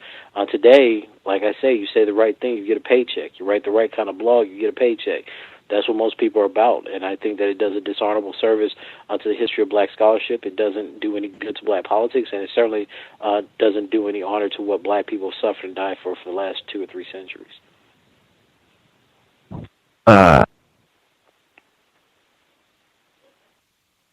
Gus, can I ask one quick question? Yes, sir.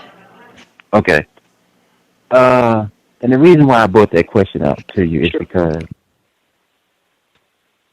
for many years, I've been studying the conscious community, and it's this big fight between the conscious community and the so-called academics, black academics that we have in this country. Now, the same conscious community people who are like really into what I call conspiracy theorists and calling each other, Uncle Toms and Negroes and all that, and to me, it's the same side of the coin, if I could use that term. Yeah. Where you either a person who is a Eric, did I pronounce his name correct? How do you Eric Michael Eric Dyson. Or your Umar Johnson type, right? Right. So you either gravitate to those two type of people, or either you a Dr. Cresswell Wilson, or you're Melissa Harry Perry. You know what I'm saying? So you have these two different ideologies that's running parallel, but never intercrossing one another. It's like they're on the same track, but never intercrossing. And one of the things I wanted to do, or had to do, is for many years I always wanted to have Dr. Press Wilson on these shows that had these great supposed liberal minds and people, because I remember some decades ago when she did there are other people that have questions. Can we get to the question, please, sir? Yeah, why is that such a disconnect, and why these type of people are not on the on these great talk shows, these liberal white talk shows? Frances Cress Welsing is going to indict most of the assumptions that you get off of MSNBC. MSNBC is geared towards a progressive, liberal audience. So educated black people and liberal white people, right? So that's why the conversations are constantly about feminism. They're about gender equity. When they talk about race, they talk about it in a way that says, here's the problem, you should feel for us, right? It's very much a show where her audience can empathize with her. And there's nothing wrong with that, but that's a very different type of ideology than somebody like Frances Cress Welsing or Umar Johnson is going to depict, because they're going to say that there's a very real culture and psycho maladjustment to white people throughout history, right? Because they come from an African-centered tradition which believes that white culture generally has very little, if anything, good or beneficial to the rest of humanity. So, people protect their own plots of land. I think the most productive thing would be to actually have those debates, right? To involve people that think differently, to argue amongst people about what's the best solution, right? Some of it may be ideological, but perhaps somebody may have a good answer that both sides can agree upon. But that's not what people do. People invite their friends. They coordinate with, corporations, and that's what. So, that's business, and that's what I'm saying. But business and academic business has to be very different from the enterprise, or rather, the journey of saving black people. Appreciate that. Thank you for the question. For sure. Good to hear from you, Mr. Hill. M1, did you have a question for Dr. Curry? Your line should be open. Oh, yes. Hey. Good evening, everyone. Good evening to your guest. I just heard you talk about the economic part of racism, not only the lynching of black men being physical, violent racism, but economics. Now, a good example of this would be, you remember the movie Rosewood? Yeah. There's a scene where the white racists are in Don Cheadle's house, and one of them says, "This end's got a piano. Mm-hmm. I want a piano, and I can't even play the piano." Yes, absolutely. And it's like, you want something. You just admitted that you couldn't do anything with this item you want, but yet you want it simply because the black guy has it. Right. And would you say these recent attacks on Bill Cosby, Herman Cain, Jameis Winston, two of them are orchestrated by same white female, Gloria Allred. Would you place the same economic, racist value on those attacks as well? Absolutely. Look, I think part of the problem when we're looking at someone like Bill Cosby is that we can't ignore the types of economic success that he's had and how that in many ways threatens what white people view themselves as. Now, he's certainly come out in most recent years as being, respectability's somewhat conservative guy.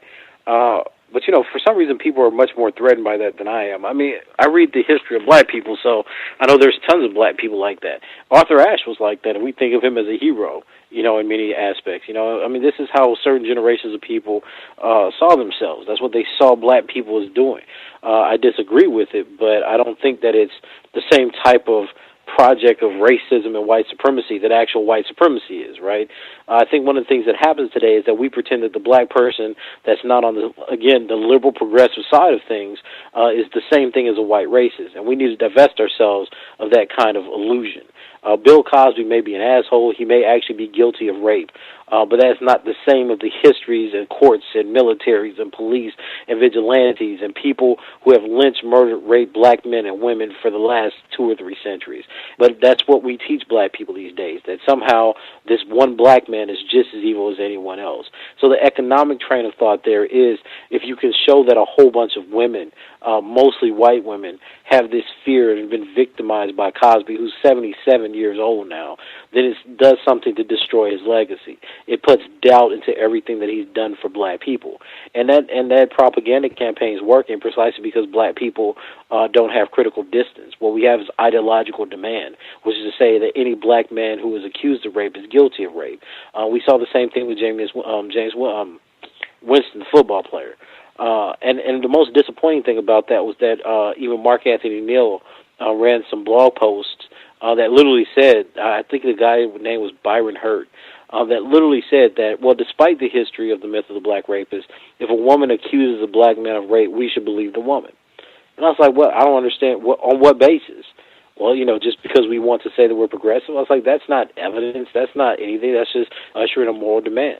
right? We should debate these things. If people disagree that this is evidence, then people should say, I disagree that this is evidence. Like, you can't just accuse people. And lots of black men, given the exoneration rate, over 50% of them from the Innocence Projects are black males accused of rape or first-degree murder. I think that black men have a pretty good reason to say, no, we shouldn't just believe what every accuser says, right? On the other hand, people feel strongly the other way, that they think that women are devalued X, Y, and Z. In terms of white women, I don't really see that. I think Brian Banks shows that even for black women, that case is highly doubtful when you put black men next to rape. But nonetheless, these are problems and complex issues in our society, so we need to take wind of them. But we need to put front and center that these things largely come off the back of propagating white people, and white people usually taking down emergent black men, be they rich like Bill Cosby, or they be athletes like Ray Rice or Jameis Winston, right? I mean, there's an economic component to everything. And, I think that it serves white people's interest more than not to take down Bill Cosby, especially when he's interested in purchasing or owning shares in large corporations. Yes, so thank you. Thank you for that. Thank you for the question. Yeah, no problem. You can go to the next guest. Yes, thank you.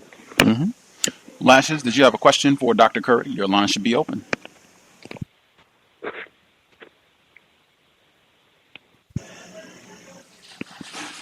Lashes, you should. Your line should be open. Are you there? Did you hit your mute button or?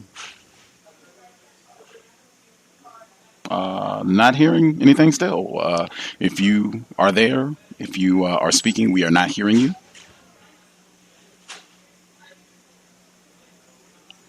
Okay. Not hearing you still, Lashes. So I don't know if it's a connection problem or whatever the case may be. If you want to hang up and dial back in, we'll try it again. I'll hit the next call and then I'll try your line again. But we are not hearing you if you are trying to speak to us. The caller from a blocked number. Did you have a question for Dr. Curry? Your line should be open. Good evening, Gus and Gas. I have a question. Hello, how are you? Hang on one second. We can hear you now, Lashes. Just hang on 1 second. We'll get you after the call. Oh, no problem. You want her to go ahead? I'll wait. Just go ahead and finish. As you started, we'll get her afterwards. Okay, all right. Just trying to be courteous here. I had a question about what was a lot of talk about black intellectuals. Sure. And I'm sorry, can you hear me? Yes, I can. Oh, okay. All right. It's my phone. About the role of black intellectuals and the academy, and what that tends to convey. As far as what's happening with blacks today. I'm looking back at it historically. I don't see that they played the role that oftentimes that we tend to think that they did. I note that you did mention that within the last, did you say 40 to 50 years or whatever, the role has somewhat changed versus... Absolutely. I'm sorry? Yeah, no, absolutely. Yeah, I did say that. Yeah. And my question is, just exactly what do you see the role of so-called, and I don't mean to be facetious, but I guess I am being somewhat, black intellectualism, because frankly, with all recognition to that fact, and I think it's pretty historically recorded, that what blacks did prior to those past 50 years, that when they did have education, as it were, whether it be in the academy or as you mentioned Ida B. Wells, for example, she did become a teacher, but, she was born into slavery.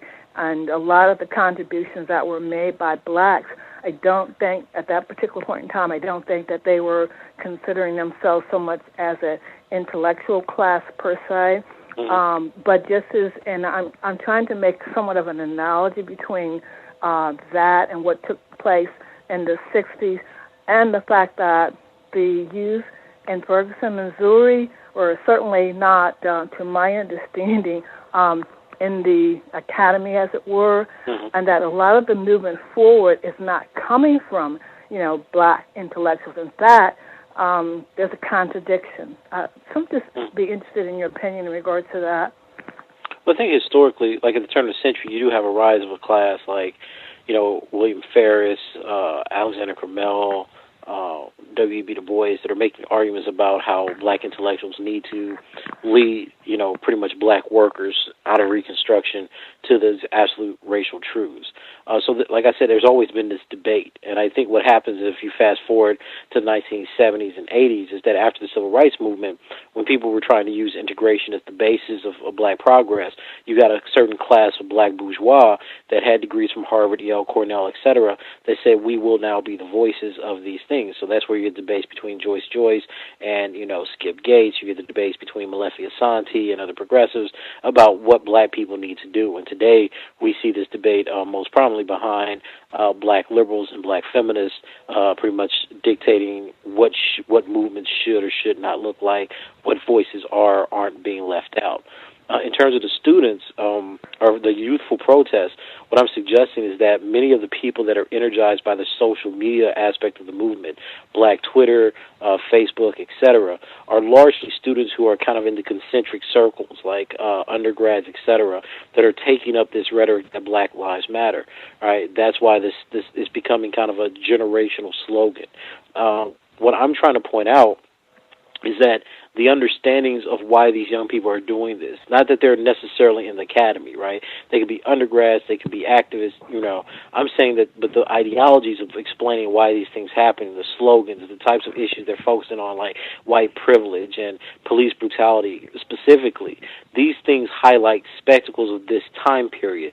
It's not based historically in, right, the end of Reconstruction, economic competition in black and white peril, the convict lease system, etc. So the problem is that black intellectuals have played a role, whether we like it or not, in kind of, giving tokenization to many of the terms and slogans that we're using today to kind of summarize the movement. And they're being put on MSNBC, and they're being put on CNN and even News One to talk about how they see what's happening today. The problem with that is that when you don't encourage debates, but rather pull certain people to tell you what's going on, is that you get a one-sided view.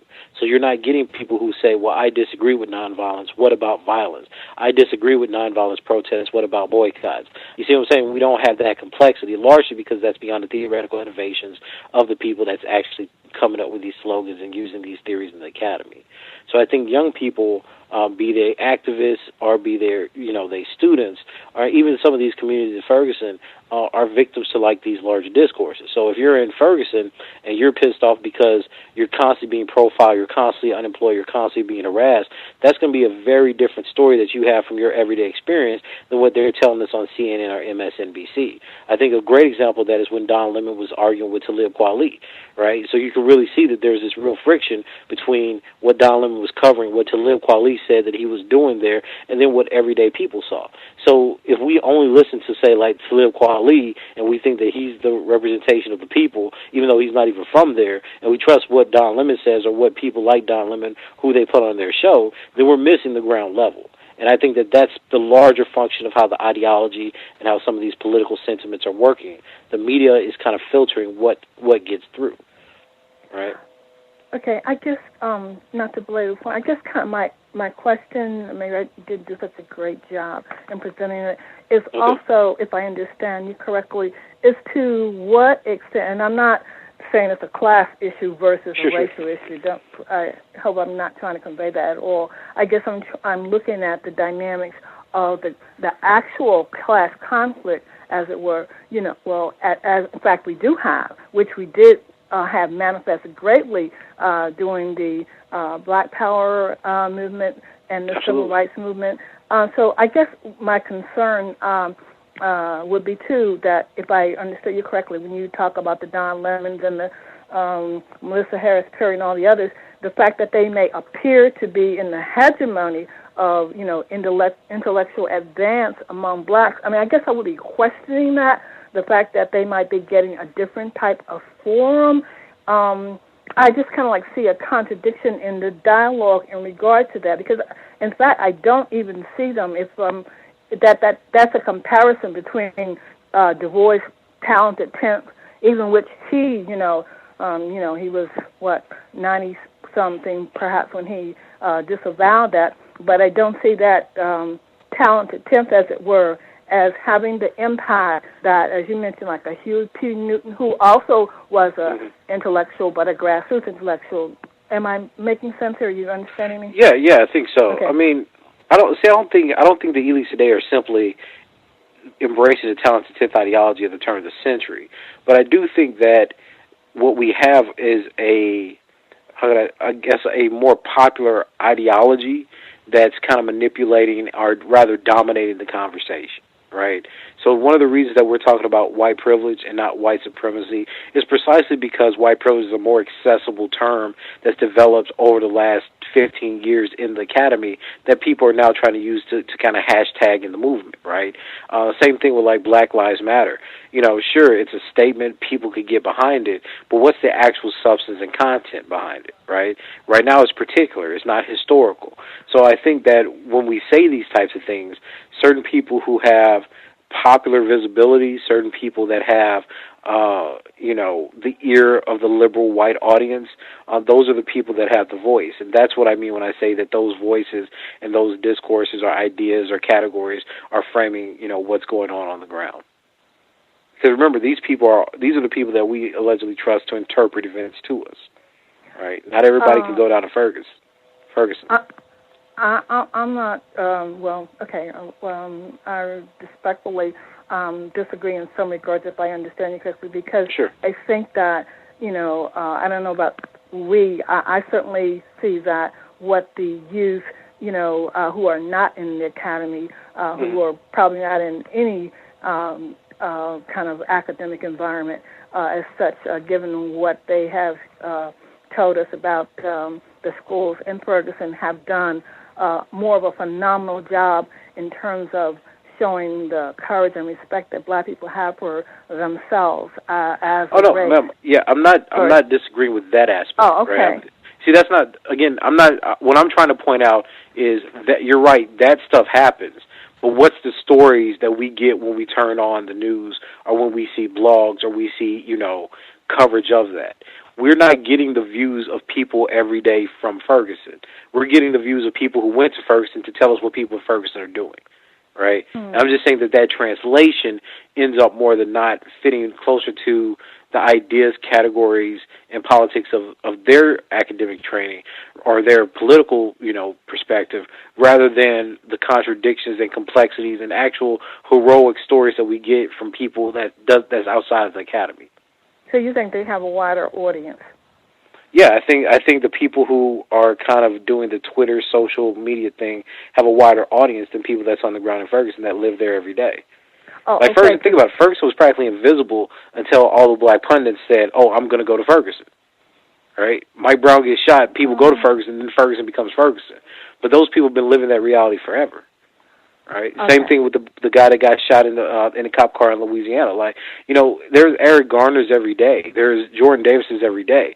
So the question becomes, why do certain stories carry more than others? And then who gets to interpret what those things mean for the whole nation when Black people that are not in the academy, that are not on TV, have to suffer from it? We have to ask ourselves, are we getting their stories right?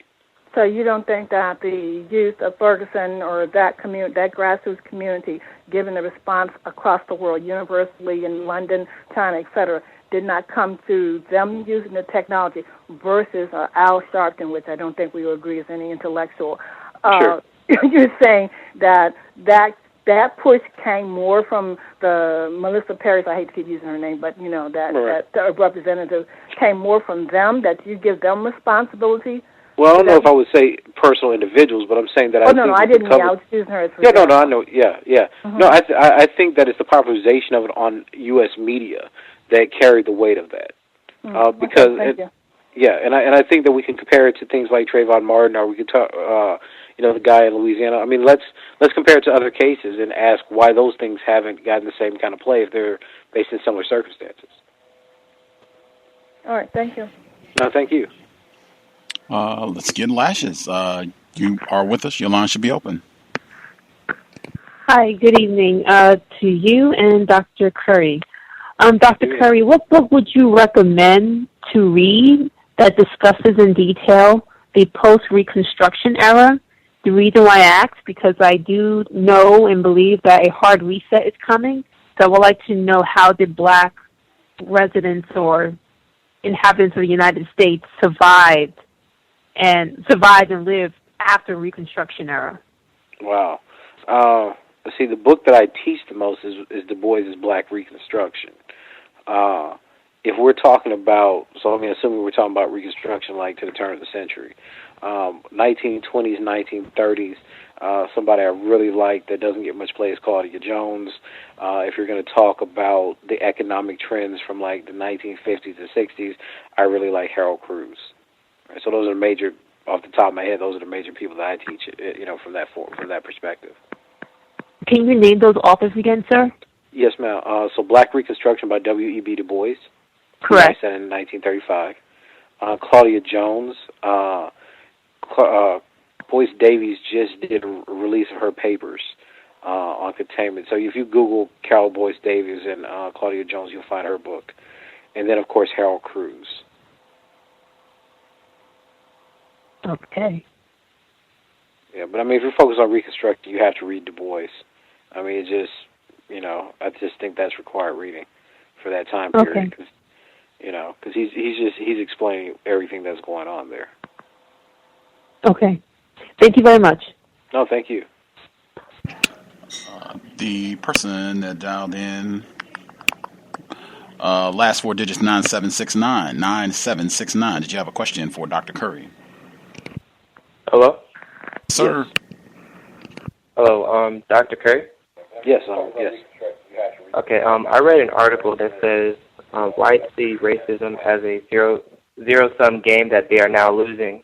Yes, do you think I that's remember an that article accurate... very well. Hello?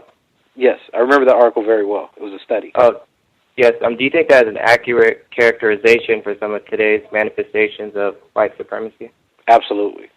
Absolutely. I think, and the reason I do is because if we look at the motivations behind the backlash, or what I call the backlash, but literally the conservative turn in white America, has to do a lot with the economic and political gains of black people. So we got a black president, right, that increased black people's expectations about economic progress. White people immediately thought they would lose. You get a huge push towards white conservatism. You get the birth of the Tea Party, and you just get all these challenges to black history, ethnic studies program, black studies programs, right? These things all coincide. So that article specifically is talking about how white people perceive what they term racism. Disadvantages against black people and then disadvantages against them. So they actually feel that it's a disadvantage to be a white person because they get no preferences, right? So they believe that black people get all the preferences politically, economically, etc. Now, despite all the data that shows that that's not true, that's how they feel. So that really does show us that even amidst all these killings, white people see any black gains on these issues as being fundamental losses. And I think that research, that type of research is important because it contextualizes our hope the hope that we have for multiracial and interracial coalition building. Right? Again, that's why I adamantly disagree with Tim Wise on this issue. Is that I think that he pushes the idea that white people could understand. I'm saying I'm not risking black lives so they can get a glimpse of the problem that black people are dealing with. Because remember, everything that comes from understanding is around usually a dead black male's body. So let's have a march for Garner. Let's have a march for, Michael Brown. Please understand that Black Lives Matter. Okay, but you're doing this on the basis of the collateral damage of white supremacy. So how many of us got to die so they can learn the same thing that people have been arguing about for the last 400 years? All right. So I think that's a very important important piece. I think we actually need to start holding up some of our theories to actual data. Okay. Thank you. May I ask one more question? Sure. Okay. I attend an HBCU, and talking with a lot of my peers. May I ask you one? Oh, sure. Florida A&M. Okay. Yeah. And so talking with a lot of my peers, it's really hard to have these conversations with them because they just don't seem to be interested, or they don't really have the language to really talk about these kind of issues. Do you have any advice as far as pursuing these kinds of conversations? Look, I wish I could tell you some good news. I mean, I've lectured at Howard. I've lectured at Prairie View. I think the generation of young black people today are at a different place. So I don't think that they've been taught this language. I think that we've given them hashtags and we've given them the language of intersectionality. So when you start talking about black male death, when you start talking about black vulnerability, when you talk about genocide, when you talk about violence, those are not things that we largely are able to comprehend. So, you're fighting an uphill battle there. What I would suggest is, if you're interested in having these conversations, start reading groups. You can get the reading group or the book list of the Black Panthers online these days. I say go through that. Try to get an independent study with some of your professors. You're at Florida A&M, so talk to some people, see if you can get independent studies looking at Panther philosophy or Panther theory or black radicals or black socialists or black. We have so many people that did so many different things. I think the way you can start the conversation is to create a community that's interested in finding out about what black people thought and then using that as an inlet to say, look, well, then how do we apply some of these theories to what's going on today? Right. Okay. Thank you so much, Dr. Curry. Hey, no problem, sir. Thank you for the call. All right, bye. The person that dialed in last 4 digits, 6492. 6492. Did you have a question for Dr. Curry? Hello, yes, I do. Thank you for taking my call. I am, Dr. Curry, I wasn't able to dial in at the beginning of the program, but I have heard your comments on, the young people and, I guess they're calling it a movement in Ferguson. And, kind of my observations, it's like I've almost been able to almost generate a pattern every time, a black person is killed. We just had one last night where, last night, the young man was killed. They left him lying on the ground for at least 2 hours. Then they came up with, there was a live stream going, and then there were trolls on the live stream. All of a sudden, well, we've got pictures. He had a gun, and we have pictures of the gun. And, it's like, well, I've been watching it for 2 hours, and there was no gun by the body. And then you're watching the story change. And I think you kind of hinted at this. One of the difficulties we have is we don't have any media. Yes, Twitter helped. I remember when Trayvon Martin, when he died, that case would have been buried. They had buried it. It was not going to be prosecuted. Absolutely. But so many people on Twitter picked it up and started talking about it. At one point, there were thousands of tweets a minute, and that pushed it onto the mainstream media. Right. And so what I'm kind of seeing is that, okay, and I know we're kind of in a learning mode. Because, for me, I mean, I just started listening to the cows just a few months ago. Mm-hmm. And at times I'm overwhelmed. At times I'm just flabbergasted as to, how these things can happen, in plain sight. So what I'm kind of thinking right now, even though they're all, white people, they're progressives and racist and conservatives and Christian conservatives, all gamut, even the, what are they calling the sovereign citizens? They want to go after police. But they all still have the same goal, even though that they seem on the surface to disagree. But for black people, when we disagree, there's no unity at all. Right. And I don't know, and to me that's a fundamental problem. If we could get some kind of unity somewhere where, okay, I'm a conservative, but killing an unarmed person is wrong, I don't care who it is. Right. I agree with you. But the reason, and see, this when I talk about the dangers of identity politics, this is exactly what I mean. See, black people, because they don't have power, right? They don't have any material power. Base all their disagreements in morality.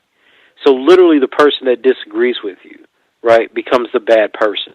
So the black Marxists that criticize black feminism for being bourgeois becomes evil and sexist and misogynistic and inevitably rapist, right? And this is how we conduct discourse in the academy and amongst, people who share different political views. So, look at what's happening to Cosby. So because Cosby said that black people should pull up their pants and that he, in many ways, blames the victims of racism, for their own problems, the black community said, well, we hell with Cosby, let them do whatever they want with him, right? But anytime you see white people, even conservative white people, are the most racist white people, are the damn Tea Party, that's not what white people do, because they recognize that even if they disagree, they can serve each other's interests later. So they don't moralize their agreements. They make sure that everything's interdependent. So they're like, oh, well, this person will come back to us at some point, right? And I think it's very dangerous and immature thinking on the part of black intellectuals and politicians, such that we believe that we simply can disregard people as good people or bad people when you don't have any power. I think that Obama's move is indicative of this. Like, you have Jeremiah Wright, who actually tells the truth about America. But because it's not politically expedient in terms of how white people viewed him, then he has to completely distance himself altogether because he wants the presidency. Now, you would never see white people do that. White people come out and say racist things about black people all the time. They apologize for it. Black people accept it, and then you move on, right? Like Paula Deen discriminated against people, and you had black people defending her, right? But they'll apologize for white people quicker than they'll apologize or take up for other black people, right? And that's a huge problem, because it suggests to us that there is no core of racial solidarity. We think that the issue of racism is all about identity, and is anything but that. The key and the center and the core of racism is fundamentally about the value of black people's lives. That could be a conservative life, it could be an anarchist life, it could be a feminist life, it could be an anti-feminist life. The question is, does black life have the freedom to generate any type of idea it sees fit? Because they give white people's lives the freedom to do that. You got KKK and Nazi people and Democrats and liberals. They can be whatever they want precisely because they live in a society that could accomplish and accommodate all their types of aspirations for their political life. But black people, because we internalize the repression of white supremacy, police ourselves so harshly that we don't even let any possibility that's contrary to the liberal moderate road even emerge. The black anarchist becomes crazy. The Afrocentric is some kind of, nihilistic romantic. The anti-feminist is a misogynist and a rapist. And these are, of course, ridiculous ideas, but this is how we police ourselves. And you don't hear anything from the black left, like core black Marxists or black socialists. They just don't exist. You may see them write on a, black agenda report, but nobody entertains it. And the reason for that is because we're fighting for identity supremacy rather than concrete insights into the actual conditions. And that's why we end up with these hashtag discourses. Everybody can say intersectionality, but not one person can tell me a functioning theory of Americans' economic role in perpetuating segregation and racism. Everything these days are hashtags. Absolutely, and I think it's starting to blossom a little bit. You do see articles published. Like Dr. Anderson's work. You have some gems, absolutely. Yeah, absolutely. But it's just those types of insights. Like I've been following this professor out at Alabama, Gus McKnight's work recently. You have some real insights from people that are doing work trying to figure this stuff out. But those people are largely being overshadowed. I think Lester Spence's insight about the black people's internalization of neoliberalism is priceless and something that people don't talk enough about. But again, largely overshadowed by more progressive, intersectional, whatever you want to call it, discourse. Right. It's like there's popular people, but then there's people with an excellent message, an excellent idea that you never hear. They would never make it on MSNBC. Yeah, and that's by design. Right. You're not going to find a Dylan Rodriguez who's criticizing, Obama's, progressive democratic rhetoric is codifying new genocidal logics on MSNBC, despite the fact that he writes great work and he seems to be very connected to the real issues in black and brown communities and Asian communities. But you're not going to see him on MSNBC. I doubt if Derek Bell was still alive, you would see him on MSNBC, right? These are people whose messages, despite how good their work is, just won't make it into that kind of liberal canon because their message is going to be seen hateful, is going to be seen as too radical. I challenged Roland Martin on Twitter. I asked him why he didn't have black scholars that study black men talking about the deaths of black men. And he tried to put me on blast and say, well, look, I have, Greg Carr and Cornel West and Peniel Joseph. I was like, that's not the issue. The issue isn't that you don't have black scholars. I'm saying you're talking about the death of black men. Why not get some of these black men from these institutes or black men with endowed chairs that study black men and boys to have a conversation with you about the issues that specifically affect black men and their specific vulnerabilities, right? But, these things don't happen because we don't respect our problems enough to generate conversations around the specificity of our experience. Just like when we wanted to talk about domestic abuse. We didn't start talking to scholars or social workers. We just invited women on that's been domestically abused. But our problem runs much deeper than that. Are these people necessarily victims or are they perpetrators? What's the history of abuse? What's the history of molestation in our communities? So we need people who are both perpetrators and survivors to talk about what's going on. We need specialists to talk about how they treat this stuff, how you can get help. But see, that's what I'm saying. It's like people want ratings. They don't want to find out what's at the core of what's going on in our own communities and what specifically makes us more vulnerable than most to police brutality and even sexual or physical violence. And, that story gets tiring. I'm tired of people talking in hashtags and attention and claim that they're black shows. So I just, most of the times I just read books. I take breaks off of blogs. Right. I don't consider them black shows. I consider them mainstream media shows because they allow us a few guests that you'll see on multiple shows. But what they have to say is very closely controlled. Right. And that's what that's why I said is that I raised a criticism against Martin's show on the basis of the subject matter, right? Because I study subject matter. I know other people that study subject matter as well. But, you're right. I mean, mainstream media believes that you can buy off the scholarship of black people simply by offering to put them on TV. I was like, yeah, I'm not that type of black person. And I think that's what the black community, we got to, this is what I'm saying, is that we have to make the delineation between black people that's trying to study black people and get it right versus people who just keep giving these impressionistic views, where they just get up one morning and say, here's how I feel about what's going on. Well, where's your research? Where's your scholarship? Right? Well, do you research this area? So if you come and ask me about Victorian China, I don't know because I don't research that stuff. I write about black people from, 1777 to now. So you have to look at the speciality that people are developing and the research they have that's going to serve as the basis of them interpreting present-day events. Stop just putting black people that know how to talk because they got a degree behind their name on TV. And stop pretending that that's the voice of America. That's not the voice of black America. Right? That's one aspect of it. And that aspect should always be engaged and it should always be criticized to see whether or not it's actually accurate to what black people are going through right now in this moment.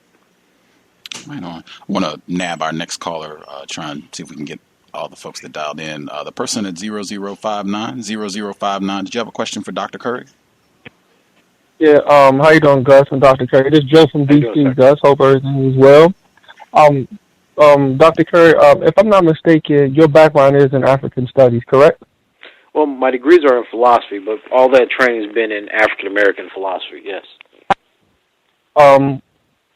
Okay, I was going to get my doctorate in religion and African Studies, but once I started African Studies and I started studying Africa and started studying Africans around the world, I came to the conclusion that I could not become a pastor in Catholicism because I felt as though I would perpetuate a lie to my people. And from my perspective, I look at pastors as perpetuating a lie, a European lie to our people from the perspective of if you study African culture, if you study African history, when you learn who came first, I say, well, if you know this, how can you teach this? Right. And I'm not saying that people shouldn't believe in God. If you want to believe in God, we have plenty of African gods to believe in. We created them all. So my question is, if knowing this, what's your perspective on pastors who knowingly teach garbage to our people that indoctrinate us from birth to death about another culture that does not support us? and have not supported us, and it has not benefited us. And you also mentioned President Obama's pastor, and even though he may teach the truth, he still teach somewhat of a lie if you still follow in Catholicism. So it's kind of like he's straddling the fence. And so for me, I'm an atheist, and I am anti, and when I say atheist, I would like to clarify, I am anti-European culture, which means that when you look at things from a cultural perspective, just like you said, you understand why black people, from my perspective, are in the position that we are in, because for me, we made a deal with the devil, and the devil is Europeans. Right. Well, look. And what's your perspective on that? Well, I mean, that's a complex question. Let me start here. Because I'm a philosopher, I don't really trust many theologians, right? You know, the whole God narrative, especially the European God, and its reliance on Platonism, Aristotelianism, doesn't really mesh well with me. I agree with you in terms of how there's so many diversity, religious traditions, worldviews, etc., that exist in Africa that I think that a lot of the work should be done in ethnophilosophy, the recovering of these kinds of, creation myths and religious ideas, etc. However, when you talk about black people in America, I think, this is the sacred cow, that you could never talk about black people's God. I don't believe in that rule. I think that anything's up for criticism, no matter how sacred someone may believe it is. So I think that we adamantly need to challenge these pastors. I was raised Catholic, but, my pops was Protestant, holiness, etc. Never really got down with black Protestants. Didn't like black Catholics either, but black Protestants especially, because I didn't see the redemptive narrative. This idea that we suffer for a reason never really made sense to me. And I think that it does poison the kind of intellectual ambitions and moral courage that black people have when you give them a narrative of suffering and then demand that they read their lives and their political ills through that narrative. As if you suffer more, you're poor, you're beat up, you're dehumanized, but don't worry, when you die, it gets better. I just don't believe that. I think that that's the mythology of a weak and defeated people. And I think that these are the types of problems that you had at the turn of the 19th century that Ethiopianism tried to address. People like Robert Young, David Walker, etc. So I agree with you to a certain extent. I do think that these pastors are liars. And I think that, Reverend Lewis Woodson was correct that we should be most suspicious of our teachers, our pulpits, and our press. So if you're teaching people the wrong thing, if you're preaching to the wrong thing, if you're printing the wrong thing, you can pretty much guarantee that the people you get at the end are going to be wrong. So I think pastors are certainly need to be scrutinized even more. And in terms of whether or not that means that we should go to African religions, I don't know. I mean, I think that's an interesting question, one that ultimately black theologians are going to have to kind of adjudicate for themselves. But what I do know is that this notion of a white Christian God or even a black Christian God that's based on forgiveness and hope, and that, if that should be the basis of our political will, is fundamentally false. I think that as much as I like Martin Luther King, I think that he's wrong in his debate with Niebuhr. I think Niebuhr's right. Martyrs do not change the world. They're just martyrs. And I think that King's hope was certainly overestimated. And he was trying to work that out for the rest of his life. But I don't think that you can reconcile pretty much any version of black Christianity. I know black theologians are going to disagree with me, but I don't believe that you can reconcile any notion of black Christianity with black political liberation. I just see those as fundamentally incompatible, precisely because it endows white people with a certain type of hope and redemption, a possible virtue that I don't think they've ever demonstrated in the history of their existence in modernity towards black people. I agree with you 100%. Hey, Gus, is it okay if I ask another question? If you can be quick, because I want to see if we can get everybody in. Okay, not a problem. Dr. Curry, my last question is, in your opinion, why do you think the generation, which I consider the generation that set me up for failure, the 50s and the 60s generation, and what I mean by that, the failure to teach us our history? Why do you think they actually didn't teach us our history? While some people may have done it to a large extent, me and a lot of other people on this all have had to re-educate ourselves. And so why do you think that generation stopped educating us, they stopped fighting, and they made the deal with the devil? Well, I think it's the generation from the 70s and 80s that you should be most upset about. Because what they did is they made deals with white people to get certain types of knowledges approved in the academy. So the people in the 60s and 70s were actually about reclaiming certain things. It's the people that actually got the jobs to write those histories that ended up selling out to various ideologies that they were taught or that were hip at the time. This is precisely the debate that I was talking about earlier between Skip Gates and Joyce, and between Malefi Asante and other liberals and multiculturalists of the time. So I think it's the later generation. So you got to talk about the people who started writing on Wallace and started birthing intersectionality and post-structuralism and bringing psychoanalysis into the mix, because those things didn't concentrate on material history. They're all about imagination and interpretation. And that's what dominated from the 80s forward. That's why people don't know anything about black history, but they can tell you in a moment about, well, I can deconstruct and I can psychoanalyze, I can do X, Y, and Z, and you still don't know nothing about black people. You just manipulated language. Appreciate that, Joe in D.C. Caller from a block number. Did you have a question for Dr. Curry? Caller dialing in from a block number. Can you hear me? Yes, sir. This is Jay. My pleasure to make your acquaintance to Gus and Dr. Curry. I just wanted to make a statement. I'm going to come almost at a completely different angle with this. Sure. I think that one of the major pieces of the puzzle of how we can really turn the tide against the system of white supremacy, and what we're going to have to consider at this point, going back to our history of engineers and inventors, I definitely believe we can come up with a remedy when you look at the history of black inventors. If I can just name a couple of people, Alcorn George Edward in the 1940s invented the X-ray spectrometer, or Boykin artists who invented the artificial heart pacemaker control unit. I expect that there's a history of evidence that many black inventions and ideas that were stolen from non-white people. I believe we need to know the enemy. We have to study their weaknesses, their fears, their vulnerabilities. And I found that there are actually a few what is called novelty technologies left. For instance, time travel, immortality, that will probably be created this century at the rate of technologies moving, that are remaining, which are basically right under our nose. That at some point it's going to be at the, either they're going to be development, or we're going to have to get there before them. And white people are absolutely terrified at the implications of artificial intelligence, something that they could not control. This is a white guy named Ray Kurzweil. He coined the term autolex, or artificial conscious intelligent machines, that could outpace every mechanism system that is currently in place exponentially. He even called them God-like machines. You guys might be familiar with this white scientist. He's a wheelchair-bound, renowned scientist called Stephen Hawking.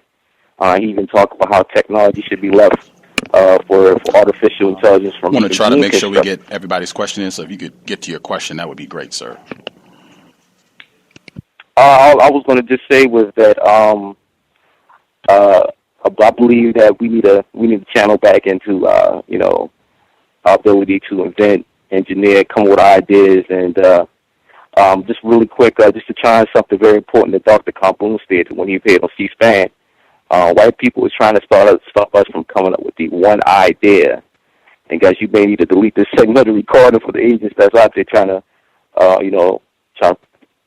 perpetrate a scam out there. But I probably, get in more trouble or really put our people in dire states by going any further. But thank you for hearing me. Didn't really hear a question there. Last caller, did you have a question for? I just had a statement. Right on. Did you have a question for Dr. Curry, the person that dialed in from a block number? Did you have a question for Dr. Curry? No, sir. Oh, wait a minute. I missed your line. Sorry about that. Different person that called in from a block number. Did you have a question for Dr. Curry? There we go. Do you have a question? Yes. Good evening, guys. Thank you so much for returning again, Dr. Curry. It's always wonderful to hear from you. This is Hannah Pippins, and two questions. You were talking about the language that white people will allow, like white privilege.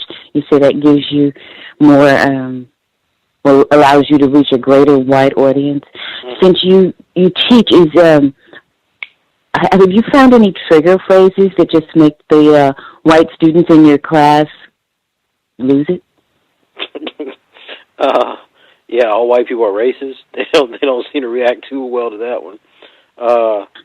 when I start, they react weird. The most reaction I get is when I start talking about white women raping black men. That kind of sets them off. That's always lively conversation. But for the most part, I think that people understand that if they're taking my class, then they're going to be responsible for understanding history. I'm not really big into ideology. I believe in evaluating everything from its start to its end. So, if my students disagree with me or disagree with my language choice, then I give them materials by which they can read on it themselves and then, wage arguments from there. So is it the white women who get most outdone, or is it the white men who get most outdone when you talk about white women raping black men?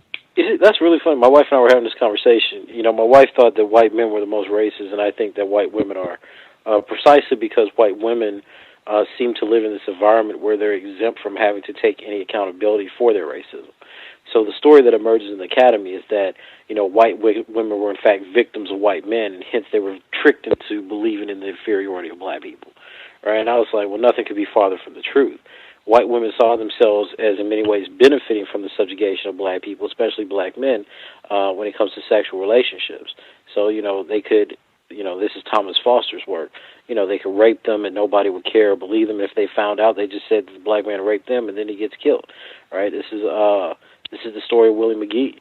Historically, black men have always seen their vulnerability next to white women, and they were telling the world they're raping us, they're sexually molesting us.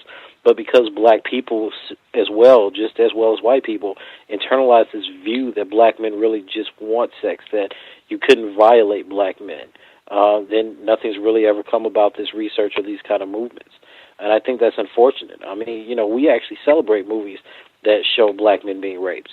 You look at the first scene in 12 Years a Slave. The black woman just rolls onto the star character and has sex with him, and there's no notion of consent. There's nothing, but nobody says anything about it simply because we don't view black men as the types of bodies that can be raped, that can be subject to sexual violence. There was a case that was cleared. I went off about 6 months ago. 2 white men raped a black boy. They didn't want to bring them up on charges of rape. They just called it murder. So people, by and large, ignore the fact that black men are victims of sexual abuse, rape, etc., in the midst of these racial attacks. Same thing with Rachel Gentile, saying that she told Trayvon Martin before he died that George Zimmerman could be a pedophile and was trying to rape him or, find out where he lived to, assault his brothers, his sisters and brothers. So there's a long history of black men being sodomized and raped by white men and white women that just doesn't get covered. So I think that when you introduce this history to white students at Texas A&M, it's a sore spot, right? Because they're largely taught to think of themselves at best as just being clueless and as worse as just being virtuous. So, it kind of rubs them the wrong way. But, it's like anything else. You have to argue with the facts. And there's just too many facts and historical records through slave narratives and secondary research that demonstrate that this is true, that is very difficult to argue with. Okay, thank you. Just one more. Okay, that's the students react to the accusations that their women are rapists and that they all may very well be racist. What about the higher-ups in academia, the people, your deans and things? Have you ever been called to task for anything by the dean in particular, one little thing maybe? No, the deans never really messed with me. I'm pretty sure that, I know some of the white feminists around the college aren't too happy because, when they talk about patriarchy, I constantly talk about white women as rapists, and talk about white women that cut the babies, babies out of enslaved women's stomachs. So they don't like being reminded of their history or the fact that they started KKK organizations at the height of the women's movement in the South and throughout the Midwest. So there's a large dishonesty about the role that white women played in white supremacy. So they push back, but they don't really study any of this stuff. So it's just kind of like, well, we don't like him and he's a black male and he's sexist and every time a black man tells a white person something, he's a racist, he's hateful, or he's just a misogynist. So, you get called the usual names. But besides that, Oh, okay. All right. Well, I can ask you more questions, but thank you so much for your time. No, thank you for your question. Right on. Last one we'll get in. This person wrote their question and they wanted to know, Dr. Curry, what thoughts do you have, if any, about separating from white people as taught by the Honorable Elijah Muhammad through student minister Louis Farrakhan? Oh, yeah. Well, first let me say I think that people should engage Elijah Muhammad as an actual political thinker more, and I think that we need to, build up. I was actually talking about this a few years ago, that we actually need to start taking more seriously the Black Islamic tradition generally as an area of investigation and study. That being said, though, I don't think that Elijah Muhammad's program for separation is very practical at this point, because it presupposes both a religious orientation and a kind of political sentiment that I don't think many black people share anymore. Separatism is just not on black people's radar, and especially in this world where we think that when we bought into this idea that we're so interconnected and interdependent through social media, I don't think that the younger generation really sees themselves as being fundamentally separated because of their race. They see themselves as being affected because of race, and that they can be solved through democratic and multiracial coalition, because that's what they've been taught off the back of the 1980s and 90s, right? Even the language of intersectionality is supposed to be, multicultural and, across the boundaries and multiracial coalitions and stuff.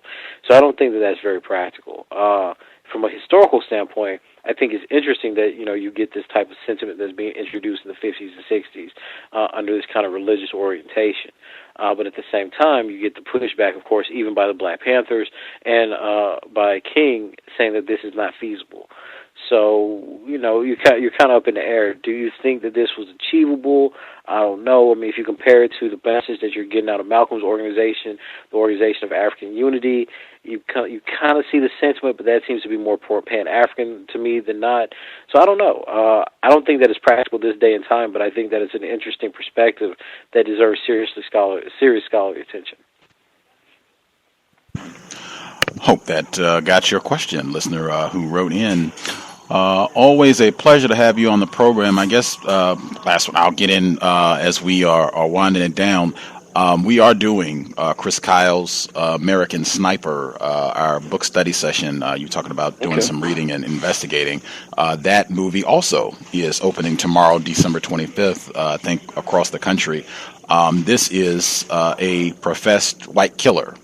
Where they have on the front of his book, this is the most lethal sniper in the history of the U.S. military. And this is the book that's coming out, and I think, at least on the book that I have, it's got a huge sniper rifle on the cover of the book. And I'm contrasting that with what the rhetoric that I'm hearing when people talk about certain white folks, when they talk about Tamir Rice and saying, oh, what was he doing with the gun anyway? And my gosh, you're going to talk about, he shouldn't have been killed and he shouldn't have had this anyway. And John Crawford, same thing. And they had a big, the New York Times said they had a big thing about maybe we need to do away with guns. And I just said, what type of white hypocrisy is this? We're talking about doing away with guns, where this is the movie that is coming out on Christmas Day, no less, in addition to all of the flexing that the NRA constantly does and all of the nonsense about President Obama. He's taking our guns, and all of this. Absolutely. Just the symbolism. What does that signify about white culture, the release of this film on December 25th?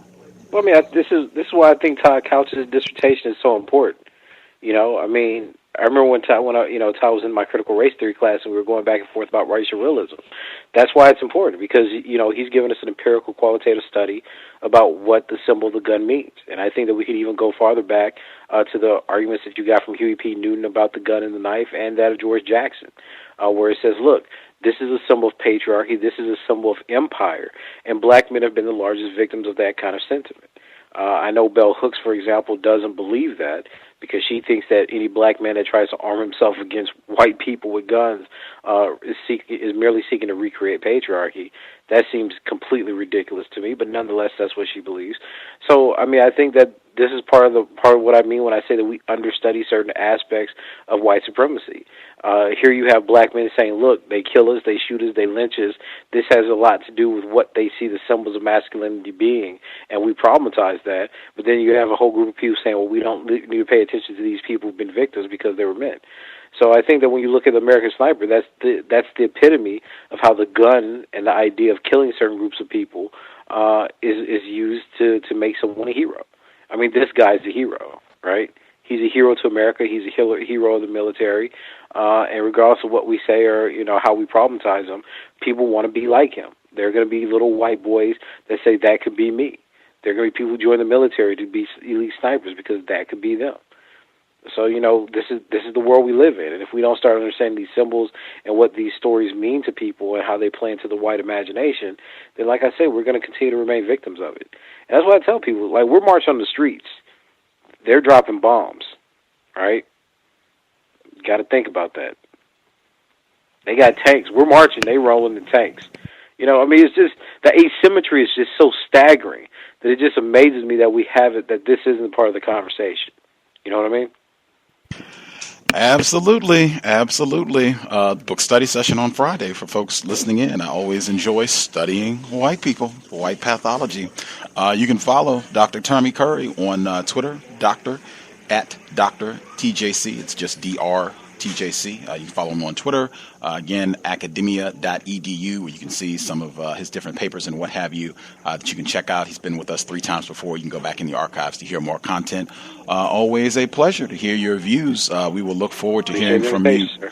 Oh, for sure. Definitely. Hope you and the family the best. Know you were feeling not so well early in the month. Glad to hear you have rebounded and are doing well. Definitely appreciate your scholarship, and we will look forward to speaking with you again in the near future, sir.